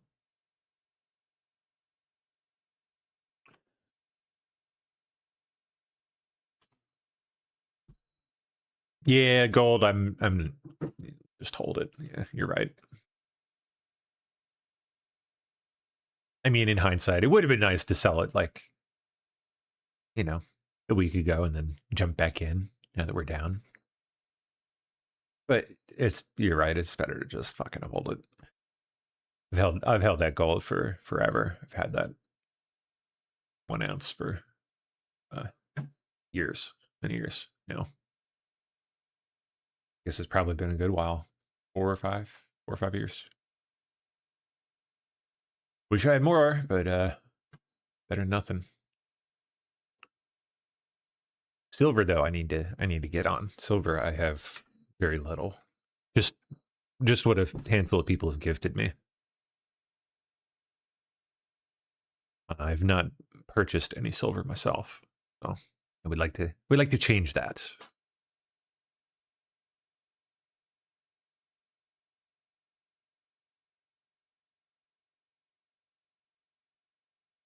Portisar Tom Homan said some of the 3,000 federal agents currently deployed to Minnesota could be withdrawn if state leaders allow federal authorities expanded access to undocumented immigrants being held in state prisons and county jails.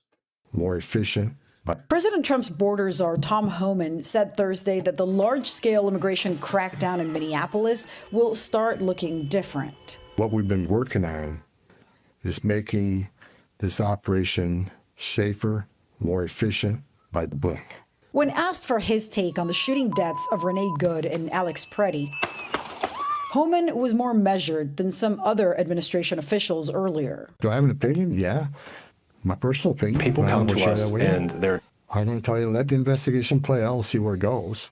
But state investigators continue to be excluded by the government from the federal investigations into the fatal shootings. As Hennepin County Attorney Mary Moriarty told us. How would you categorize what the government is doing here in regards to your office and your investigation? It is unprecedented. Moriarty said the federal government's demands go beyond what's legally required. This is not about public safety. What do you think it's about? Extortion. Homan said there's 3,000 agents currently deployed in Minnesota and that number could be reduced if the state allows federal authorities expanded access to undocumented immigrants being held in state prisons and county jails. This is common sense cooperation that allows for draw down on the number of people we have here. So yesterday, Homan did acknowledge that prisons cooperate with ICE detainer requests, but jails don't have to. That's part of what he wants to change.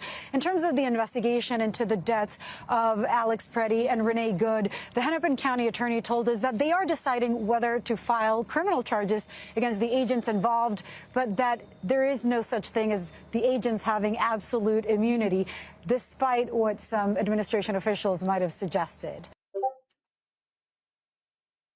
Oh shit! What was that? Oh fuck! Okay.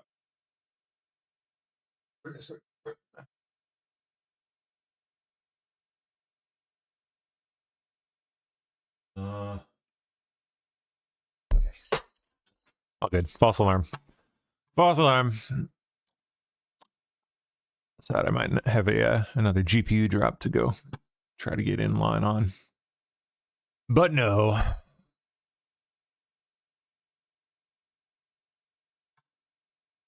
Anti-ICE protesters outside Bishop Henry Whipple Federal Building in Minnesota.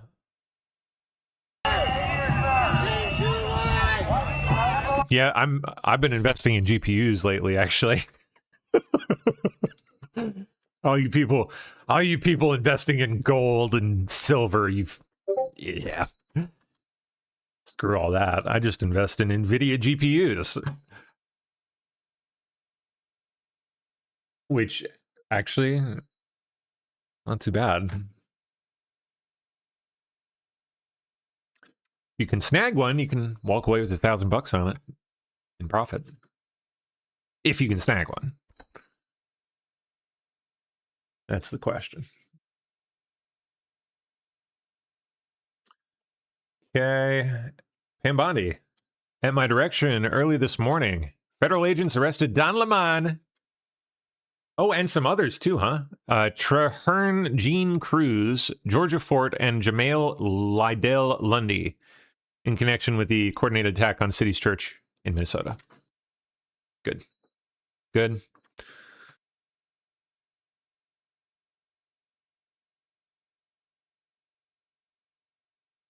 Thank you, Uncle Sam. I'm going to note that one down too. KEPM.com. KEPM.com. I'll check them out. All right, let's keep going. Oh, you know what? We're at 11:05 here. Actually don't know if anyone signed up to fill in for LC Mac. I think it was LC.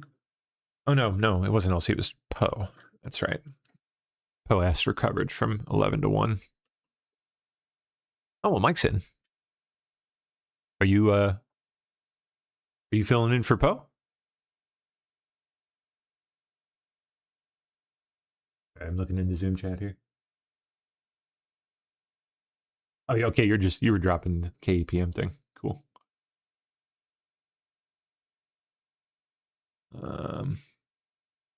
Shoot. The hell is my Other effing Zoom window.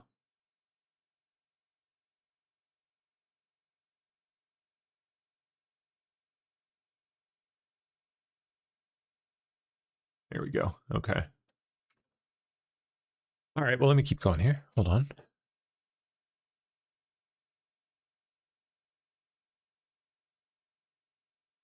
Kristi Noem on Hannity last night. Yeah.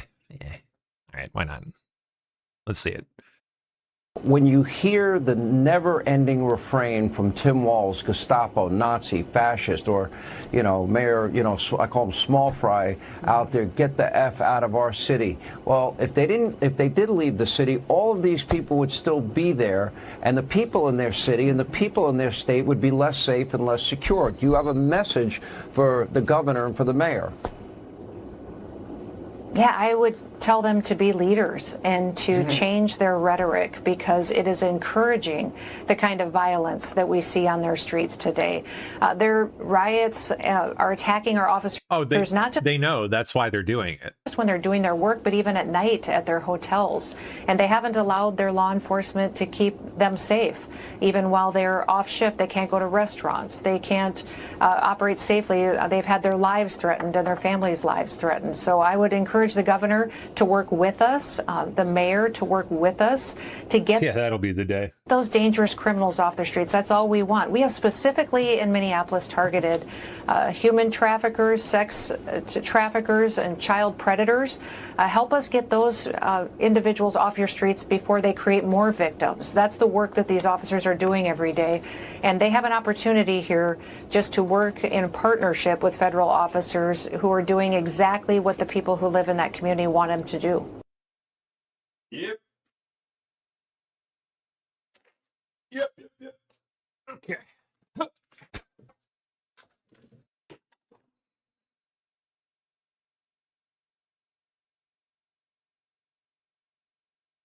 Okay, Minnesota No Kings rallies planned for March. Twin Cities to hold flagship event. That's like way down the line. That's like more than a month to go. They usually do these more spur of the moment. Wonder why so far into the future. Trying to get as absolutely many people as they possibly can. Show of force. Twin Cities will be the site of a flagship event as part of a nationwide No Kings rally held across the country on March 28th. So dang, almost 2 months. Yeah, they're trying to they're trying to give people as much time as possible to like plan ahead and call off of work. The few of them that have jobs, that is.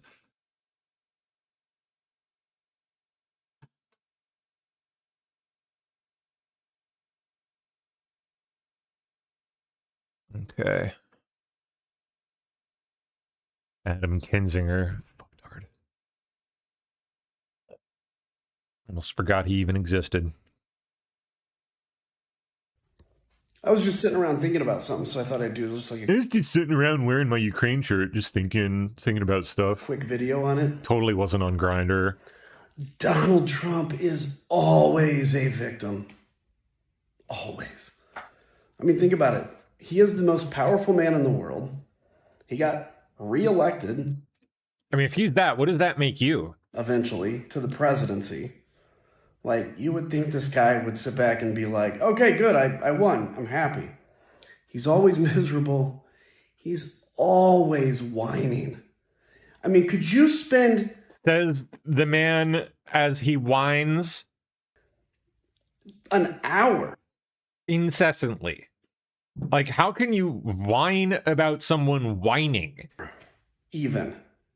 In a car, driving with somebody that was as much of a victim as this guy is, that whines as much as he whines. You're doing that. That's why he can't accept that he lost 2020 instead of just being... You're doing that. Being like, yeah, I lost. He has to be the victim of a grand conspiracy. Oh, this massive conspiracy. You people do that too against him. Just and just watch as soon as these coals in the fire here succeed in doing what they're supposed to do, and people start paying the price for things that they have done. Just listen to the tune he sings on that. Tiny victim, helpless, but yet he's angry, but yet he's powerful, but yet he's so helpless.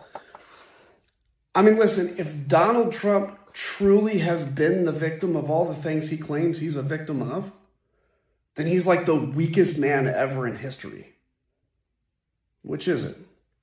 Anyway, every time you listen to him, he's whining or complaining or a victim. They already bitch, moan, and complain about grand conspiracies against them. And not, I mean, they're literally calling what's going on in Fulton a grand conspiracy against them. Now, every time you hear him, you'll see that. Guy. Cannot wait to see him pay. And he will. Remember, forefront of the J6 committee, among many other things.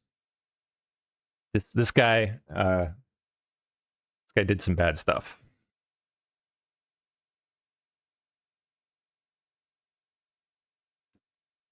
He'll try to soften the blow with some crocodile tears, I'm sure. He's good at those. He can cry on command. Little freaking psychopath. Race card being played. Oh, Jasmine Crockett. Great. Well, you and Congressman Castro were very clear. You're calling for his release. Did you get any answers as to why he's still there? And is there any hope of getting him out? Yeah, basically the answer was our hands are tied. This is, higher than our pay goes, right? Like basically like this is a DC thing. I do want to back up to something you were saying, though, in your previous conversation, as we go through these negotiations and Senate Dems are thinking about what it is that they're going to do. I think that our negotiations should empower the people and should empower the people's attorneys. I don't trust the idea that we should say, hey, don't break the law, and then they're not going to break the law. It's already against the law to do half the things that we're asking them to do. We're basically asking them, please just follow the law.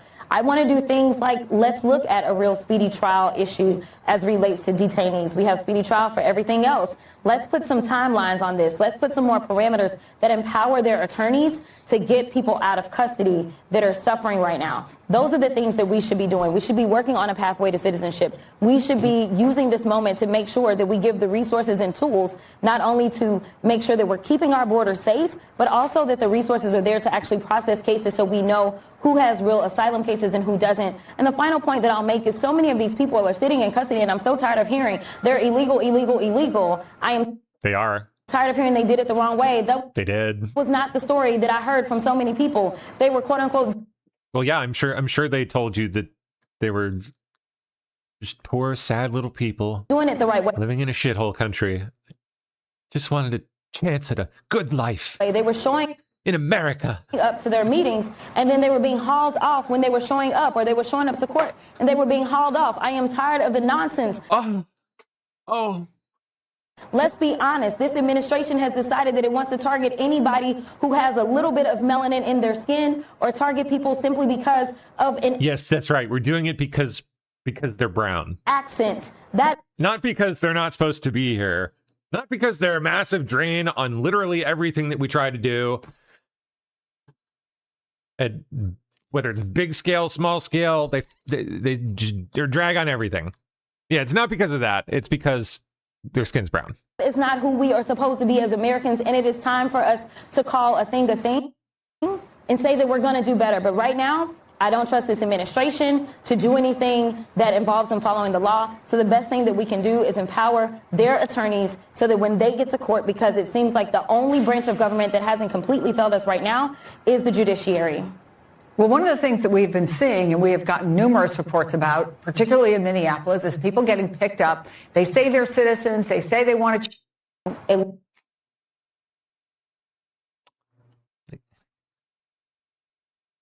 Unreal.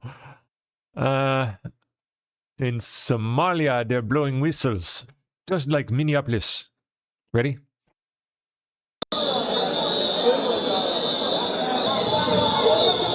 Oh my God.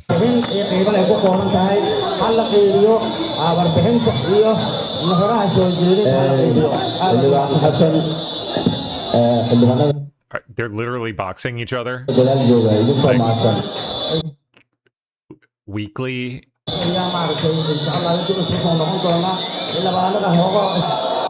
Right? They were trying to punch each other, right?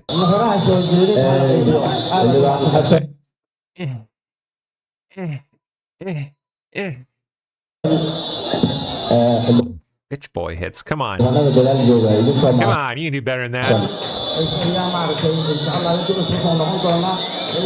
Well, never mind. He does look like he weighs all of 80 pounds soaking wet, so maybe not.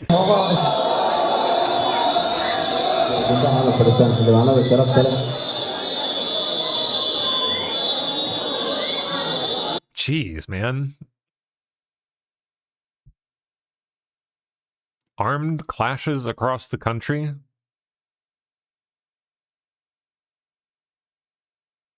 Connection with an anti-alert, journalist Don Lemon has been arrested in connection with an anti-ICE protest at a church in St. Paul, Minnesota. Bill Melugin joins us now with more on this breaking news. Hey, Bill.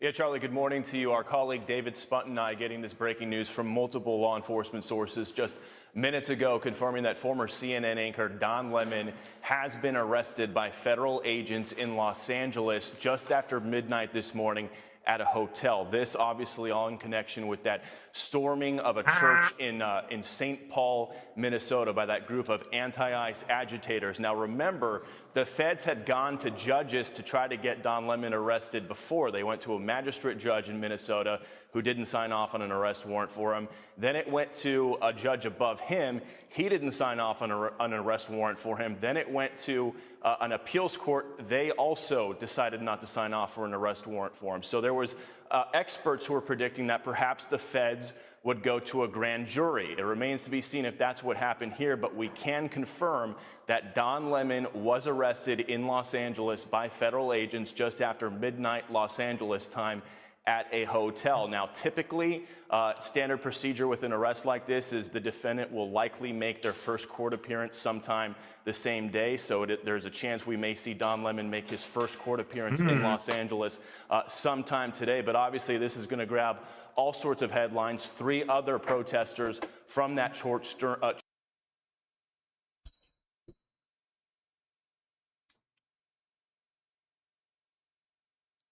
Yes. Minnesota Governor Tim Walz and State AG Keith Ellison will be dragged to testify before the House Oversight Committee on March 4th. Good. Directly involved in the fraud under the nose of Ilhan Omar, Tim Walz, Attorney General Keith Ellison. We see a web of connections between them and those directly involved in the fraud. For example, Ilhan Omar alleged enabling introducing the 2020 Meals Act, which was ultimately subject to fraud. Held a campaign victory party at the Safari restaurant. That's where one of the men who run that restaurant has associations to the convicted individuals. And then there's Tim Walz. House Oversight investigation role in his role as governor. Or Keith Ellison, the Attorney General. His job is to enforce the law in Minnesota, but instead he's getting donations after meeting with the Feeding Our Future representatives. The Feeding Our Future, the biggest known yet part of this entire theft ring. The executive director of Black Lives Matter, by the way, over in Oklahoma City, has now been charged with wire fraud and money laundering. The organization raised more than $5 million in 2020, but she is accused of pocketing more than half of that instead of using it to bail out people for protesting in support of BLM. No, she pocketed, allegedly, most of that money. Oh, by the way, here she is. You want to see a picture of her? Here she is. Notice who she's in the picture with. That's right. Congresswoman Ilhan Omar. But hey, it's just the system, right? Let's bring in our spotlight. How about that? Wow.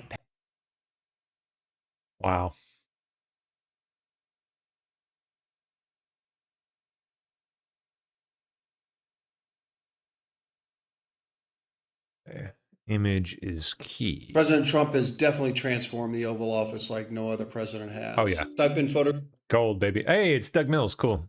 Good photographer. Very good. photographing presidents in the Oval Office since Ronald Reagan's second term. Yep. He has been mainstay long time. Oval Office is the president's personal space. The choice of gold and art and so forth is his taste. President Trump really makes it look like his home in Mar-a-Lago. He has brought a lot of that flair of the gold, the flags, the artwork, the trim on the ceiling, lots of gold leaf. There's a third of the walls, a third of the Oval Office is covered in gold now. It's pretty striking. During President Trump's first term, there was not the transformation that there was now. And this did not happen overnight. But once it started ramping up, then it was just full on.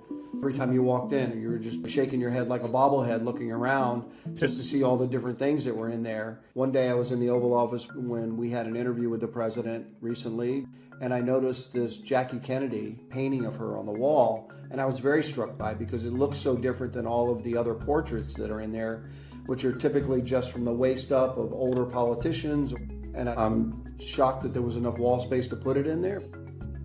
There is a painting in there of George Washington, which hangs right above the fireplace. There's also a huge painting of Ronald Reagan, and the Declaration of Independence was recently put up there by President Trump, and he's very proud to show it off. We're in the Oval Office probably 2 times, 3 times, up to 8 times in a week. A lot more than any other president I've ever covered. President Trump feels so comfortable in the Oval Office and loves people being in there. I feel he's really in control when he has a foreign leader into the Oval Office. They're in his space.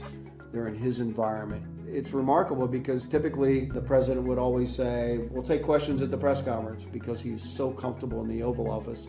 He'd rather do it there. You could almost think of the Oval Office as being a television studio now.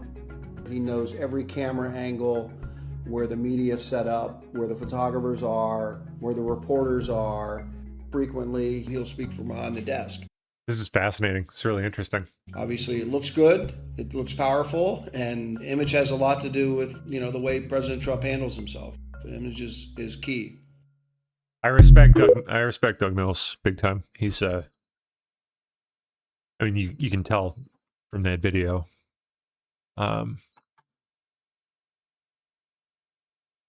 Does his job. Doesn't dip into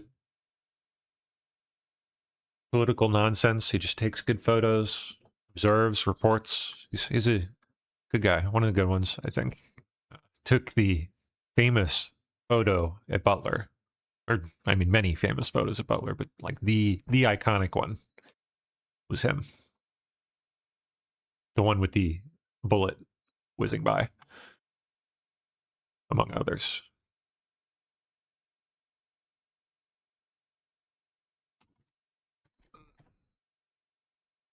Let me pull up his photos here from J6. There, that one.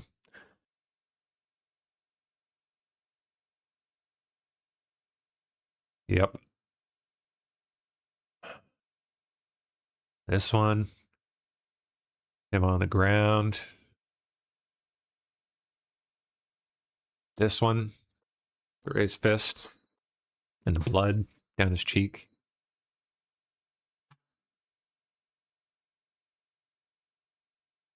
Yeah, he's gotten some iconic shots.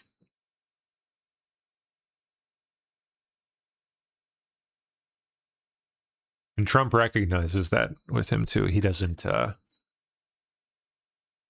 just dump him because he's New York Times. He knows the guy's talented and knows how to take a good image. Okay, Assistant AG Harmeet Dillon. More to come. Watch this space.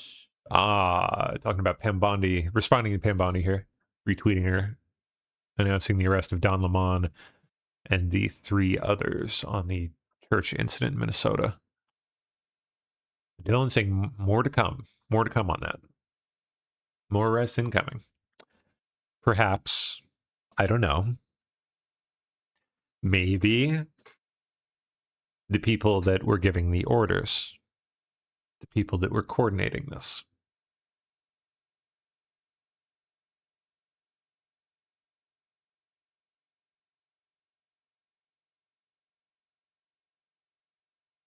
Okay, Georgia Fort, an independent journalist and vice president of the Minnesota MABJ chapter, was also arrested by federal agents this morning. I was sent this video of agents at her door. Yes. Ha! FAFO, bitch. That's the FAFO knocking at your door. Okay, well, this is really scary. There's kids in the house. Wham. You guys have not been really friendly in the Well, you community. FAFO'd. And to me, this seems a little, can I finish, sir? Can I finish? No. Can I finish? Get your phone. This seems a little bit aggressive to have all these cars in our cul-de-sac, 2, 3 agents, and now I saw the one disappear to the back. So to me, this is a little aggressive to just serve a warrant. It's like a Too bad for you. warrant. Let me see the warrant.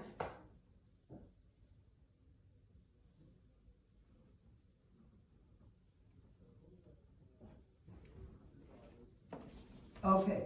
And that, to me, what I have been told, is not a judicial warrant that has me to have to open the door for you. Stupid fucking bitch. This is her right here. Stupid hag. Well, you made your bed. Now you get to lie in it. Have fun. Enjoy. Hakeem Jeffries says, Don Lemon is an accomplished journalist whose urgent work is protected by the First Amendment. There is zero basis to arrest him, and he should be freed immediately. Well, I mean, was he doing a little more than just, I don't know, your standard journalism? I think he probably was. I think he was probably coordinating a little bit. Anyone seen? Excellent. Fantastic film. Could not be better when it comes to this stuff. What is it? Jake Nightcrawler. I thought it was Night Stalker for a second, but that was the serial killer in California. We went Nightcrawler.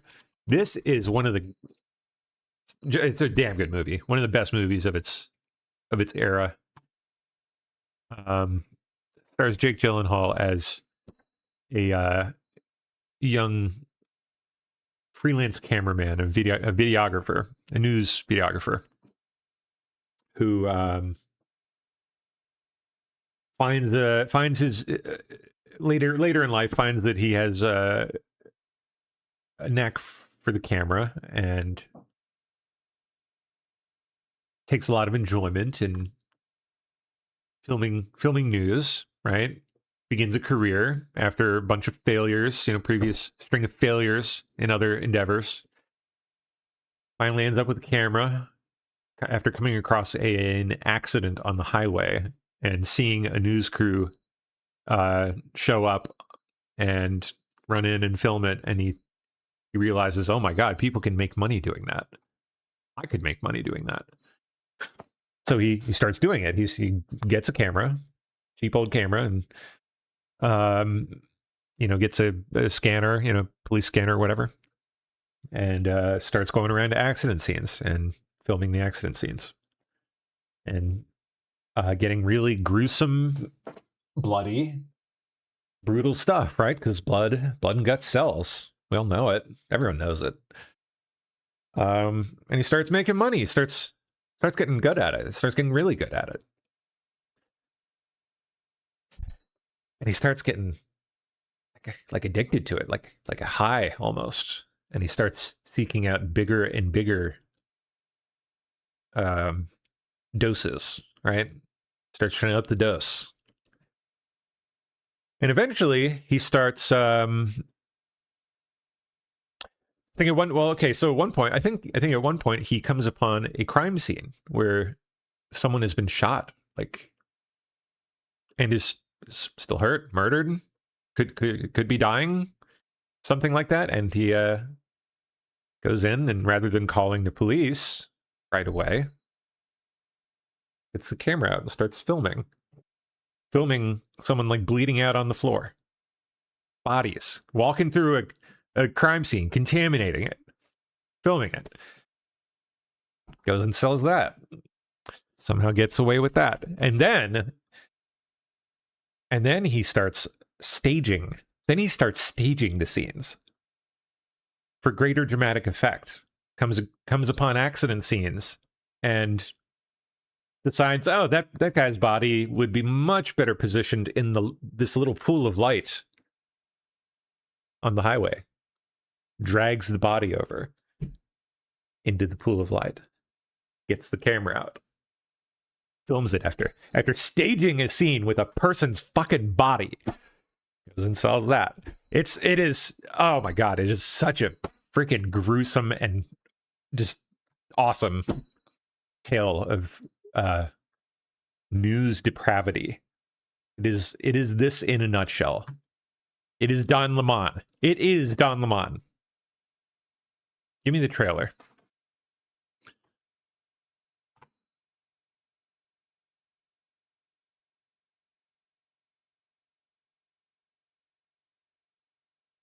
a must-see film. It is so good.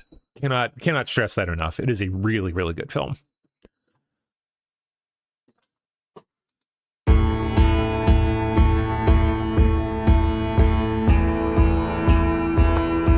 I'm looking for a job.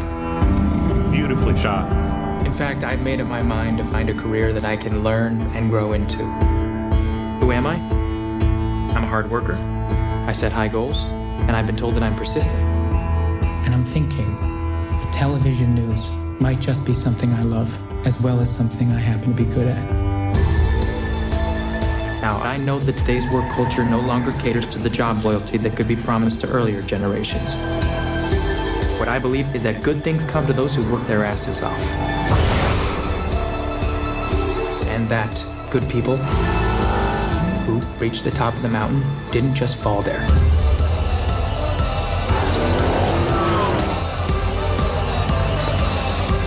My motto is, if you want to win the lottery, you have to make the money to buy a ticket. You have to make the money to buy a ticket. You have to make the money to buy a ticket. You have to make the money to buy a ticket. You have to make the money to buy a ticket!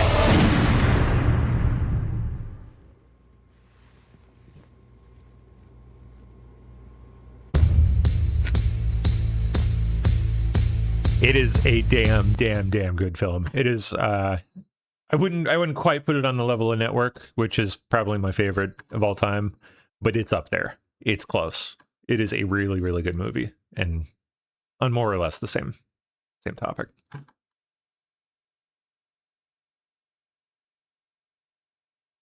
quite a ride. Really must see if you've never seen it. Nightcrawler, for those wanting the name again. Nightcrawler from 2014.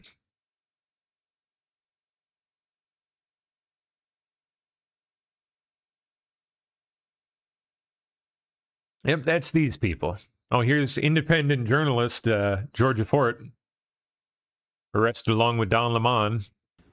Do you want to wear my black boots? You guys, I wanted to alert the public that agents are at my door right now. They're saying that they were able to go before a grand jury sometime, I guess, in the last 24 hours, and that they have a warrant for my arrest. I've talked to my attorney, and I'm being advised to go with them, I guess, down to Whipple. And my children are here. They're impacted by this. This is all stemming from the fact that I filmed a protest as a member of the media. We are... Did you, I don't know, maybe do a little more than that? Supposed to have our... Maybe get a little... Go into a little planning with the protesters, the rioters. Constitutional right of the Maybe discuss with them beforehand how you might capture their antics to the greatest cinematic effect. Did you maybe do that? freedom to film, to be a member of the press. I don't feel like I have my First Amendment right. Telling you, man, Nightcrawler. Watch it. Go watch it. It's these people. And Gyllenhaal just kills it. Knocks, he's total fucking psychopath in the movie. It's so good. As a member of the press, because now federal agents are at my door arresting me for filming the church protest a few weeks ago. Yeah, I just happened to be there, and you happen to have a camera, and happen to have a crew, and happen to be ready to film the whole thing, and happen to know exactly what was going to happen beforehand. Could happen to any journalist.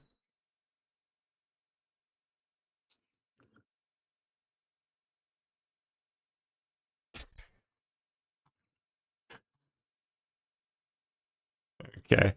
Norwegian Nobel Institute on Friday confirmed that the name of the winner of the 2025 Peace Prize had been illegally leaked before the announcement. Oh, what the frick nuggets? Come back here. Eh? Did it just... Damn it. Close my window. How rude.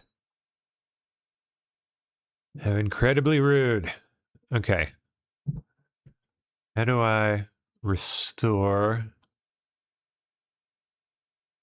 my last window? There we go. Bingo. Yeah, of course, we're going to have to scroll all over again, but whatever. That's fine. We'll find it.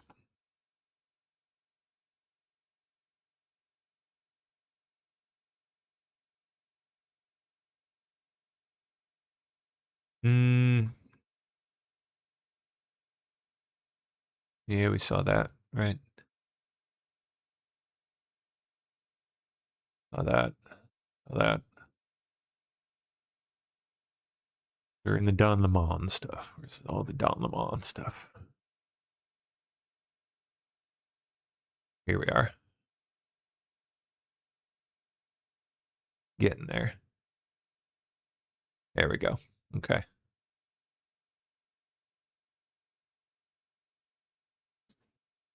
Cory Booker. Arresting a journalist is a blatant attempt to intimidate and a further indicator of Trump's authoritarianism. Cute. It goes against the most fundamental American values outlined in the First Amendment. Don Lemon has been on the ground in Minnesota like hundreds of others doing the vital work of covering Trump's lawlessness and chaos. These charges should be dropped and he should be released. I think we all know there's a little more going on with Don than meets the eye.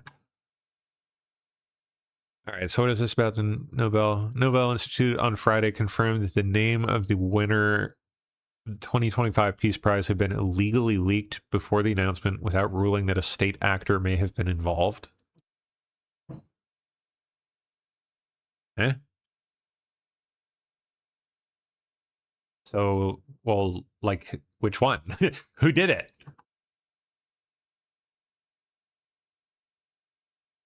Bexar County, Texas Judge Rosie Speedy Gonzalez? Seriously? Arrested for... Wow, well, they caught her. So much for Speedy Gonzalez. For allegedly unlawfully having an attorney handcuffed and locking him in a jury box. She was celebrated as the first openly gay judge to be elected in Bexar County.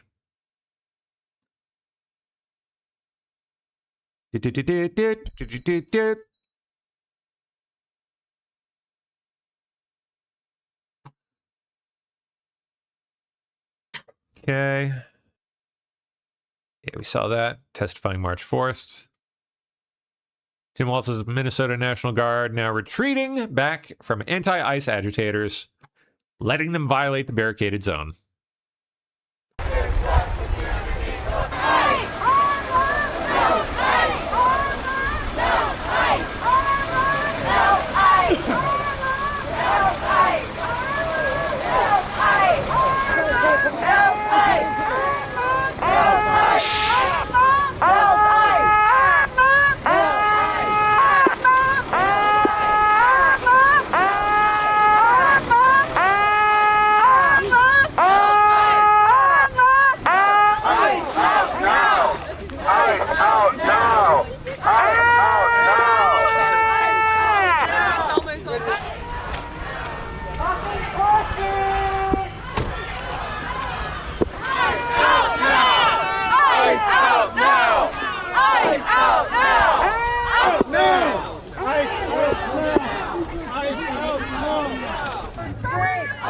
streets! Our streets!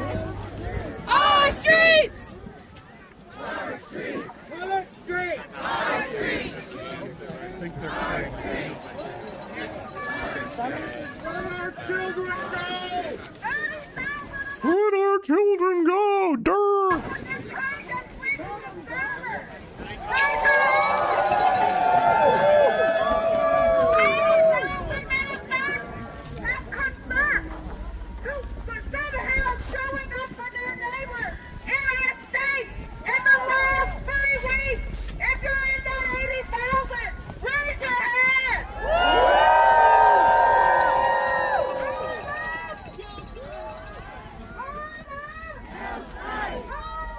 Melts ice! Melts ice! Melts ice! Durr, durr! Melts ice! Durr, durr! Lord. All right. Well, I'm out of material there. Okay. Oh, shoot. Thought I saw something out there from someone saying that Sunny offered to cover. So Sunny or whoever else, anyone wants to jump in and take the last hour and 15 here, feel free.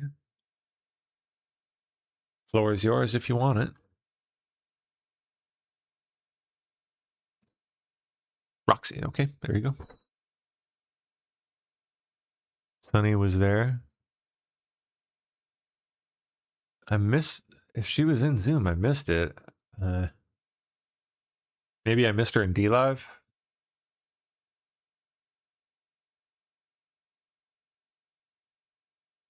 I don't know. Oh well. Sorry, Sunny. My bad. Oh, she's in Discord, okay. Yeah. Gotcha.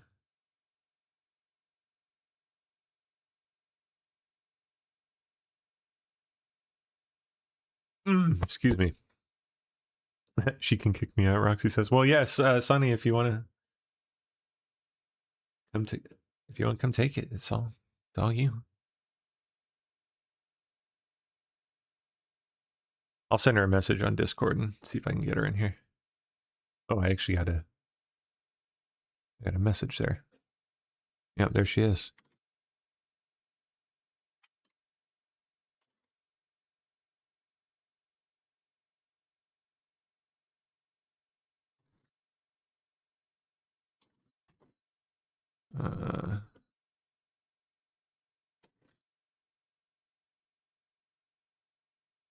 Cool.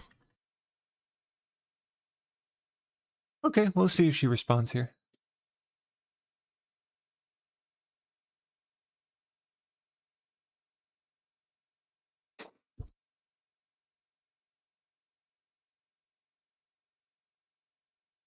All right. Let me hold on one second.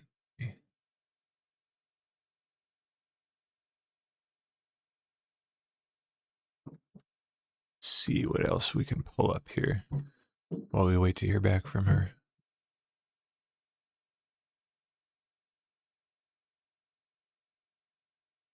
Spam burger. Ugh, gross.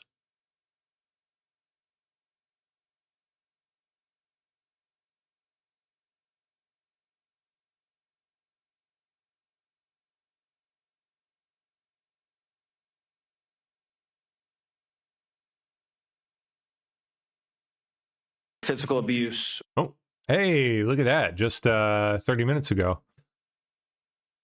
We have more Epstein files to look at. DOJ announces 3 million page Epstein file release. Here we go. Actually, well, let me see how long this is. That could maybe finish out. We got a press conference going.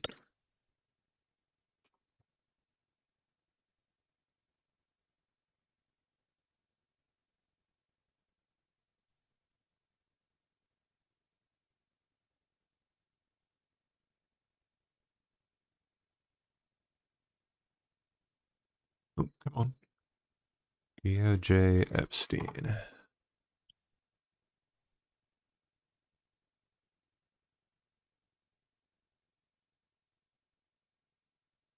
Perfect. Okay. Yeah, this was a briefing by Pod Blanche. Perfect. Yeah, let's check this. This is like 50 minutes.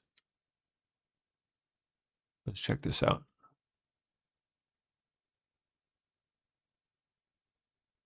Is the best one to pull here. I don't know why DOJ's YouTube didn't have it. Don't they have a... Yeah, it's weird. It's like they don't have a live section. All right.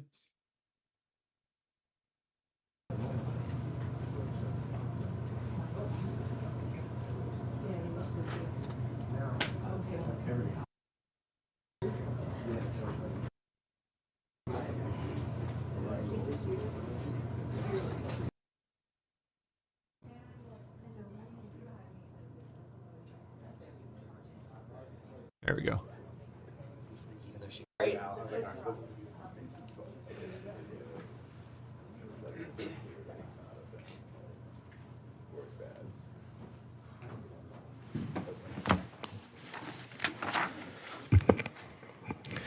Good morning. President Trump signed the Epstein files. Oh, and there's Roxy. Roxy's in too. Do you want to play that, Roxy?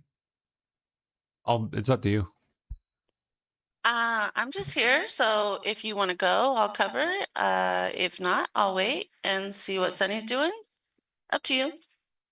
I'm cool. Okay. Whatever. Yeah, I haven't heard back from Sunny, so She's supposed to be in like 10 minutes, right? Oh, she was? No, I don't know. I'm asking. No. I don't know. I hadn't heard back from her, so All right, well, then I'll just take it. And if she comes in, then we'll just get crazy and she can kick me out. If not, then we'll hang out together. cool. Let me drop the link to this. So what is this? This is a press conference that was just held, like within the last 30 minutes. It must have ended by DOJ announcing more Epstein documents dropping. Okay. Fresh 3 million documents, I guess, or 3 million pages. All right. Well, I will. I'll put it on. So if you want to just drop it, I'll put it on, and then we'll just see if Sunny comes back in from her sun gazing. Cool. Yeah, it's out there. And we'll go from there. Okay, cool. All right. Well, no problem. Have a wonderful rest of your day, and we'll see you later, I guess. Cool. Yep. Have a good show. All right. Bye.